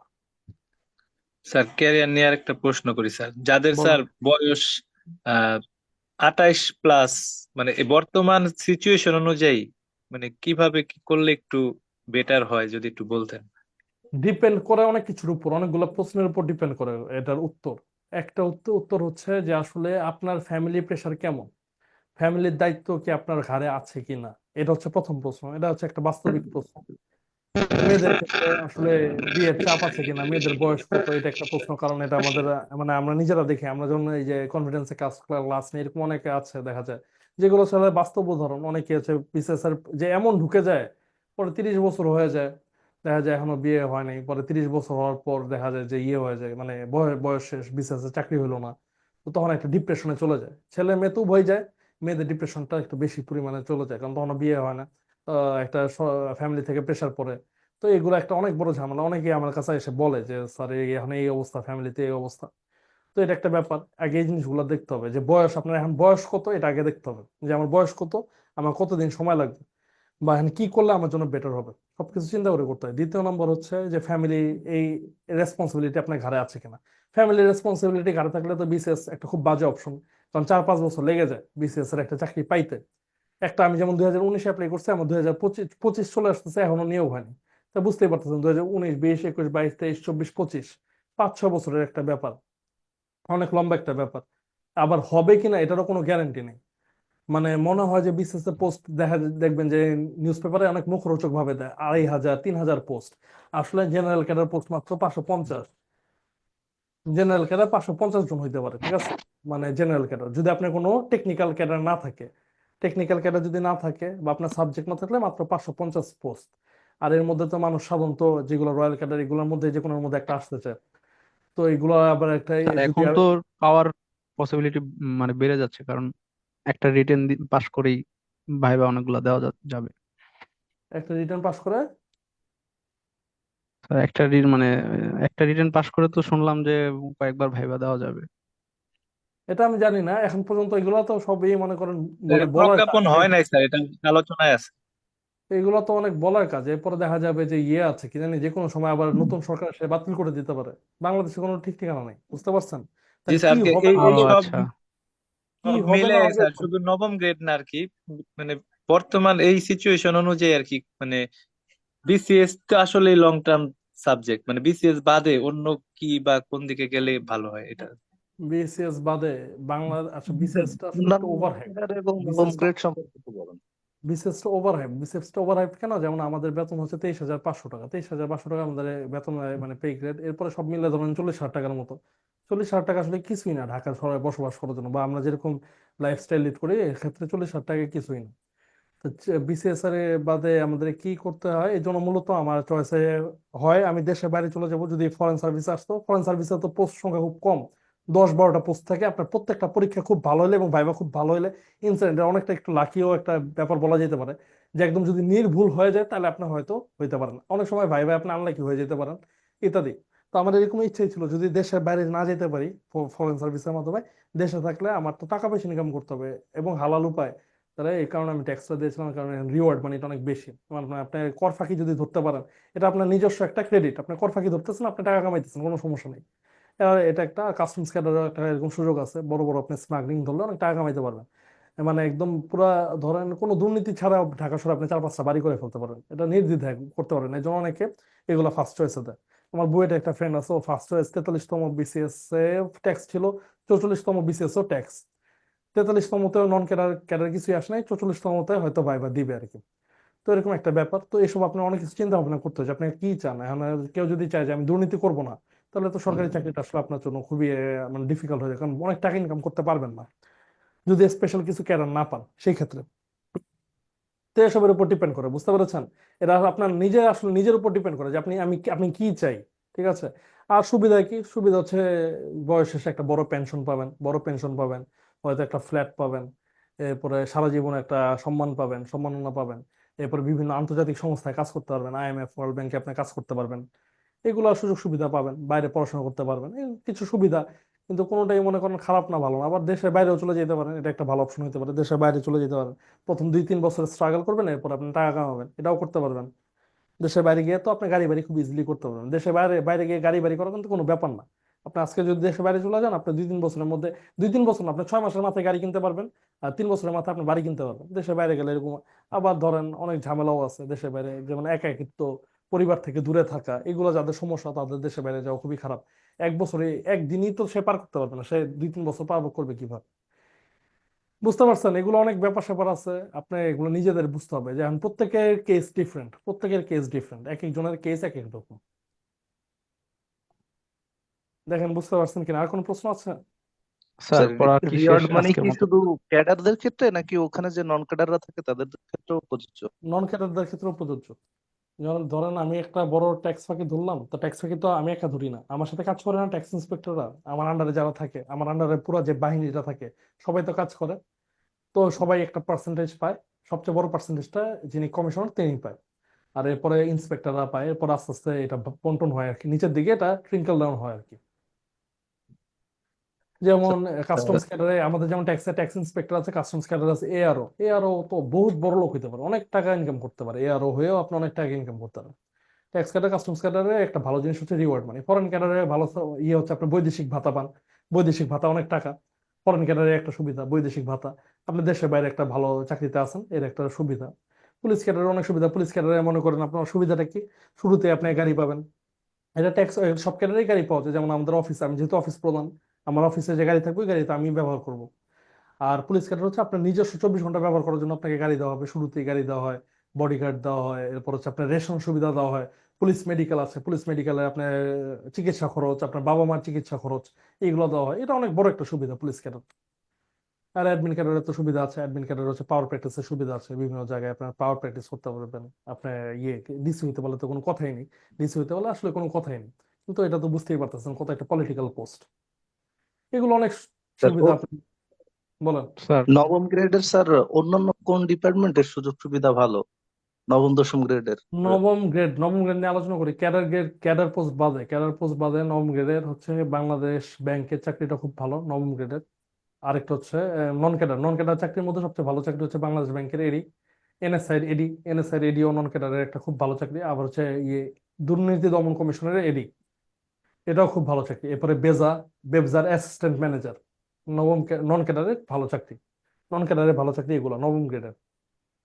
বুঝতে পেরেছেন? এগুলাতে কি স্যার এক্সট্রা সুযোগ সুবিধা থাকে, মানে এক্সট্রা সুযোগ সুবিধার উপর বেস করবো? পেট্রো বাংলা অ্যাসিস্ট্যান্ট ম্যানেজার খুব ভালো চাকরি, অনেক বেতন পাওয়া যায়, অনেক সুযোগ সুবিধা পাওয়া যায়। এন্ড ক্যাডারে আসলে ক্যাডার সুবিধা তো এটাই যে আসলে আপনি এক্সট্রা সুযোগ সুবিধাগুলো একটু বেশি পাবেন। আপনার সিলে একটা ছাপ থাকবে, এগুলো সুযোগ সুবিধা আপনার আলাদা একটা ইয়ে থাকবে। কিন্তু সুযোগ সুবিধার দিক থেকে এই চাকরিগুলো খুব ভালো। যেমন বাংলাদেশ ব্যাংকের এটি কিন্তু সহজ কথা না। সব ব্যাংক আপনার কথার মধ্যে উঠবে আর বসবে। আপনার ফোন দিলে দেখবেন অন্যান্য ব্যাংকের মানুষরা কাঁপতে থাকে। বাংলাদেশ ব্যাংকের এডি অনেক বড় একটা চাকরি, এনএসআই এডি অনেক বড় একটা চাকরি, দুর্নীতি দমন কমিশনের এডি অনেক বড় একটা চাকরি। তবে এগুলোর হচ্ছে স্কোপটা কম। যেমন আপনার স্কোপটা খালি ব্যাংকিং সেক্টর, পলিসি মেকিং করতে পারবেন না। বাংলাদেশ ব্যাংকের গভর্নর কিন্তু আবার আপনি এডি হয়ে হইতে পারবেন না।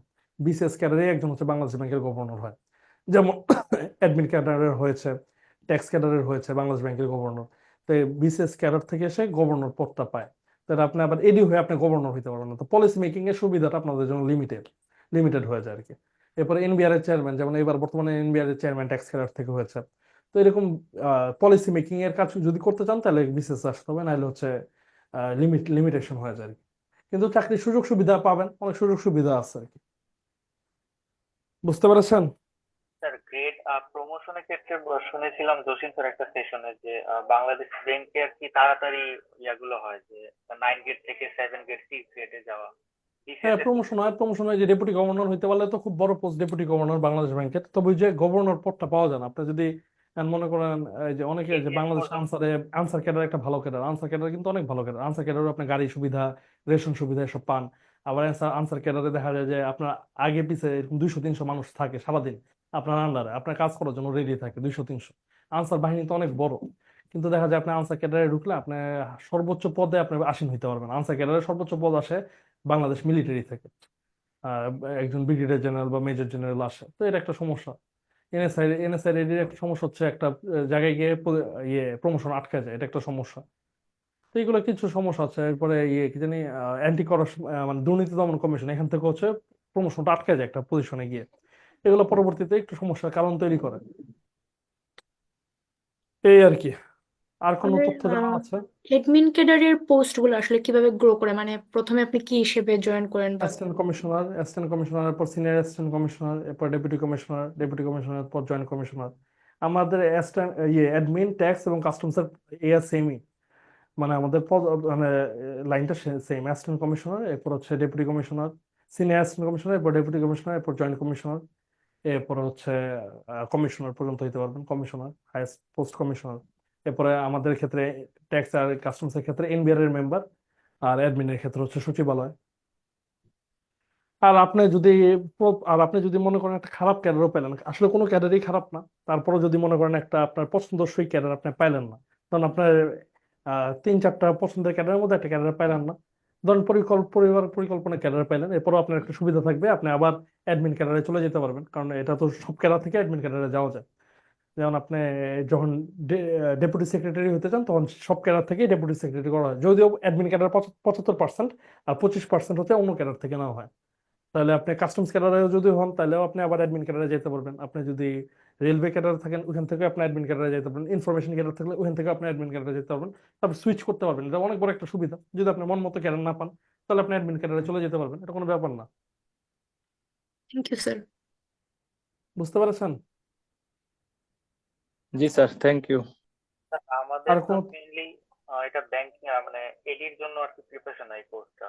তো যদি বিসিএস এর জন্য নেই, মানে সিলেবাস অনেকটাই কভার করে, বাট একটু ব্রড সেন্সে যদি আমরা প্রিপারেশন নেই তখন কিভাবে একটু যদি বলতেন আর কি সেক্ষেত্রে। একটু জোরে বলেন, আপনার কথাটা একটু স্লো শোনা যায়।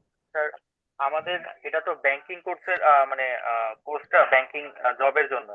যদি বিসিএস টা কি নিতে চাই, তো সেক্ষেত্রে আমরা কিভাবে একটু আগাবো, একটু যদি গাইডলাইন দিতেন আর কি। কারণ ম্যাক্সিমাম সিলেবাসই সেম সাবজেক্ট আর প্যাটার্ন গুলা। আমি একটা সত্যি কথা বলি যে আসলে বিসিএস এর প্রিপারেশন নিলে আপনার এডি চাকরি হয়ে যায় ম্যাক্সিমাম ক্ষেত্রে। আমি দেখছি আমার জুনিয়র, আমার সিনিয়র, আমার স্টুডেন্ট, আমি অনেকেই দেখছি যে বিসিএস এর পূর্ণাঙ্গ প্রিপারেশন থাকলে আপনার এডির চাকরিটা হয়ে যায়। কিন্তু বিসিএস এর পূর্ণাঙ্গ প্রিপারেশন নিতে একটা লম্বা সময় লাগে, প্রায় 1.5-2 বছর অনেকে লেগে যায় পুরো পূর্ণাঙ্গ প্রিপারেশন নিতে, যদি বেসিক ভালো না থাকে সেই ক্ষেত্রে। আর বেসিক ভালো থাকলে আপনি 6 মাস থেকে 1 বছরের মধ্যে একটা ভালো প্রিপারেশন নিতে পারবেন।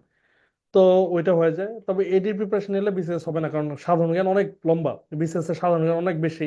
আবার এডির মধ্যে তো সায়েন্স নেই, বিসিএস এর সায়েন্স তো বিশাল সাবজেক্ট। রিটেনের মধ্যে general science, computer, electrical and electronics, অনেক লম্বা সাবজেক্ট। তো ওই দুইটা সাবজেক্টই হচ্ছে অনেক ডিফিকাল্ট, মানে ব্যাংকেতে সাবজেক্ট নাই, সায়েন্স নাই, আর একটা হচ্ছে ইয়ে নাই, আহ জিকে অনেক কম পড়তে হয়, ইন্টারন্যাশনাল অ্যাফেয়ার্স খুব কম পড়তে হয়। বিসিএস তো ইন্টারন্যাশনাল অ্যাফেয়ার্স অনেক বেশি পড়তে হয়, সংবিধান তেমন সাহিত্য পড়তে নাই, হয় না। বিসিএস এর ইংলিশ। সংবিধান অনেক পড়তে হয়, এরপর বিসিএস এর সাহিত্য পড়তে হয়, ইংলিশ লিটারেচার পড়তে হয়। এগুলো তো সব সেম বললে হবে না, ম্যাথ আর ইংলিশ কাছাকাছি বলতে পারেন। এছাড়া অন্যান্য বিসিএস এর সিলেবাস তো অনেক বড়। স্যার ব্যাংকের ম্যাথ গুলো তো একটু অ্যাডভান্স টাইপের আসে, আর বিসিএস এর গুলো তো মানে জেনারেল, বিসিএস এর ম্যাথ এত ইজি নর্মালি। আসে না। 50 মার্কের জন্য আপনার অনেক ম্যাথ অ্যান্সার করতে হয়, 50 মার্কের জন্য অনেকগুলো, আড়াই মানে মার্ক স্যার আড়াই মার্ক করে থাকে। প্যাটার্নটা স্যার একটু মানে টাফ হয় ব্যাংকের জন্য আর কি। হ্যাঁ, ব্যাংকের জন্য যেহেতু ইংলিশে প্রশ্ন হয় এবং ব্যাংকে একটু মানে মানে নির্দিষ্ট ভাবে লিখতে হয়, তো বিসিএস এর ম্যাথ একদম ইজি আর সেটা বললে হবে না, বিসিএস এর জন্য অনেক ম্যাথ প্র্যাকটিস করতে হয়। 50 মার্ক তো মাত্র 50 মার্ক, 900 মার্কের পরীক্ষায় মাত্র 50 মার্ক হচ্ছে ম্যাথে, বুঝতে পারছেন? তাহলে কত মার্ক, মাত্র 900 মার্কের পরীক্ষা, এর মধ্যে মাত্র 50 মার্ক ম্যাথে। যেখানে ব্যাংকের জন্য আপনারা ম্যাথ করতে করতে শেষ হয়ে যান, বিসিএস এর ম্যাথের মার্ক মাত্র 50। জি স্যার। স্যার, বিসিএস এর প্রিপারেশনের ক্ষেত্রে অনেকে আসলে প্রিলি বেসড, রিটেন বেসড এই দুইটা জিনিস নিয়ে একটু ইয়ে হয়, যে আসলে স্টার্ট যদি কেউ করতে চায় তাহলে আসলে কিভাবে করা উচিত প্রিপারেশনটা? এটা হচ্ছে এক একজন আপনাকে এক এক আইডিয়া দিবে স্টার্ট কেমনে করতে হয়, ঠিক আছে? এটা হচ্ছে আসলে আপনি কি চান, আপনার নিজস্ব। এটা যদি আমি একদিন পূর্ণাঙ্গ একটা ক্লাস নিতে পারতাম আলাদা, একদিন যদি সুযোগ হয় আমি আপনাদেরকে আলোচনা করে দিব না আসলে কিভাবে আপনারা স্টার্ট করতে পারেন, বুঝতে পেরেছেন? এটা অনেক লম্বা একটা আলোচনা, তো আসলে কিভাবে করা যায় আমি বুঝতে পেরেছি আপনার প্রশ্নটা। এটা একটা লম্বা আলোচনা, অনেক লম্বা কোয়েশ্চেন, তবে এটা আসলে করা যাবে খুবই ইজিলি। আমি চাই আপনারা সর্বোচ্চ জায়গাটাই আসীন হন। আপনারা যদি পরিশ্রম করেন অবশ্যই পারবেন, বুঝতে পারছেন? তবে আপনারা কিন্তু ওয়াকিবহাল থাকতে হবে যে আসলে কোন ক্যাডার কিরকম। পরবর্তীতে ক্যাডার একটা চয়েস দিয়ে পরবর্তীতে বলে না যে আমি তো ক্যাডার ওইটা জানতাম না, এটা জানতাম না, সেটা জানতাম না। কারণ এটা অনেক লম্বা একটা প্রিপারেশন, অনেক লম্বা একটা ধৈর্যের ব্যাপার, অধ্যবসায়ের ব্যাপার। তো এই জন্য সব ক্যাডার সম্পর্কে আগে জেনে নিতে হয় আসলে যে আমি কোনটা কোন ভাবে দিব, আমি কি চাই, কিভাবে চাই, কেমনে চাই। মানে পরে অনেকেই দেখা যায় যে এই যে এরকম আপনি অনেকেই দেখবেন যে অ্যাডমিন ক্যাডারে চাকরি ছেড়ে দিচ্ছে, পোস্ট আসে অনেক সময়, দেখেছেন কোনো সময়? বিভিন্ন সময় বুয়েটের একটা ছেলে পোস্ট করছিল যে 1 মাসের পর চাকরি ছেড়ে দিচ্ছে, কারণ প্রেশার নিতে পারে নাই। কারণ এখানে কিন্তু কোনো রাত দিন নাই, আর একটা হচ্ছে তোষামোদির চাকরি অনেক। যেমন আপনার যে ডিসি থাকবে সারাদিন ডিসি রে আপনার তোষামোদি করতে হবে, আপনার বউয়ের ডিসি ম্যাডামের সাথে গিয়ে সারাদিন তোষামোদি করতে হবে। ঈদ নাই, ছুটি নাই, আপনি 3 ঈদে একদিন ছুটি পাইতে পারেন, এক ঈদে ছুটি পাইতে পারেন। এক ঈদে ছুটি পাইলে আপনার 3 ঈদে কোনো ছুটি পাবেন না। যতক্ষণ ডিসি স্টেশনে থাকবে না আপনার স্টেশনে থাকতে হবে, আপনি কিন্তু চাইলে এই বাসায় যেতে পারবেন না। আর মেয়েদের জন্য খুবই কষ্টকর চাকরি, মেয়েদের জন্য অ্যাডমিন কার্ডের চাকরি। এরকম আমাদের যারা আছে, তারা একচল্লিশ ইসলাম বিসিএস আমার ফ্রেন্ড আছে, তারা বলছে যে আমরা যখন গেছি আমাদের কালেক্টরেটে যারা মেয়েরা আছে তাদের হচ্ছে অনেক সমস্যা, যে জামাইকে সময় দিতে পারে না, ফোন দিয়ে কথা বলতে পারে না সারাদিন। পরে জামাই রাত্রে, কারণ 2টার দিকেও তো সে ব্যস্ত, এমন না যে সে 2টার দিকে ফ্রি। এরপর হচ্ছে 2টার দিকে ডিসি যেখানে যায় সেখানে যাইতে হয়, ডিসি থাকতে হয়, সবগুলা সবার থাকতে হয়, সব অ্যাসিস্ট্যান্ট কমিশনারদের, তাদের জন্য অনেক কষ্টকর হয়ে যায়। ফ্যামিলি টাইজ রক্ষা করা ডিফিকাল্ট হয়ে যায়, ছুটি পায় না, বাসায় যাইতে পারে না, স্টেশনে থাকতে হয়, এরকম অনেক ধরনের সবকিছু আপনার জেনে যাইতে হবে। খালি ডিসি পোস্ট, ডেপুটি কমিশনার হইতে চাই এর জন্য অ্যাডমিনে গেলাম, আসলে ব্যাপারটা কিন্তু এরকম না। আসলে ডিসি হওয়া কি এত ইজি? 300 জনের মধ্যে মাত্র 20 জন ডিসি হতে পারে অ্যাডমিন ক্যাডারের ভিতরে। তারপরে অনেক লবিং, পলিটিক্স, টাকা পয়সা, লেনদেন ইত্যাদি থাকে। তো এগুলো কিন্তু অনেক কিছু চিন্তা ভাবনা করে দিতে হয়, যেটাই দিতে হয়। আপনার লাইফ আপনি চাবেন ইজিলি একটা ডিগনিফাইড লাইফ যেন লিড করতে পারেন, টাকা পয়সা কামাইতে পারেন, ভালো কিছু করতে পারেন, এটাই হচ্ছে মোর দেন এনাফ। তো এই জিনিসগুলো মাথায় থাকা খুবই গুরুত্বপূর্ণ। অনেকে হচ্ছে পরবর্তীতে গিয়ে দেখে যে ক্যাডার চয়েস দিয়ে, পরে বলে আমি তো জানতাম না, এরকম এরকম সেরকম হাবি যাবে। পুলিশ ক্যাডারেও অনেক কষ্ট আছে। তবে হাই রিস্ক হাই রিওয়ার্ড, এটা আমাদের মাথায় রাখতে হবে। যত রিস্ক তত রিওয়ার্ড বিজনেসের ক্ষেত্রে। আপনি হাই রিস্ক নেবেন তাহলে হাই রিওয়ার্ড পাবেন, কিন্তু সবসময় রিস্ক নিলে যে রিওয়ার্ড পাবেন এটা কিন্তু বলা যাবে না। বুঝতে পেরেছেন? জি স্যার। স্যার সংবিধান কি তাহলে আর পড়া দরকার নাই, আর যেগুলো লাগবে যেগুলো না, বললেন সংবিধান ওগুলো? যতটুকু লিখেছে সাধারণ আলোচনা পড়লেই হবে। আপাতত সংবিধান এই পরীক্ষাগুলোর জন্য গুরুত্বপূর্ণ না, ব্যাংকের জন্য তো এমনি কম গুরুত্বপূর্ণ। আপাতত আর পড়ার দরকার নেই সংবিধান। জি স্যার। ঠিক আছে, তাহলে আজকে ক্লাস এই পর্যন্তই থাকুক। জি স্যার। ওকে, আসসালামু আলাইকুম। থ্যাংক ইউ আসসালামু স্যার। আলাইকুম। আসসালামু স্যার আলাইকুম। থ্যাংক ইউ স্যার, আসসালামু আলাইকুম।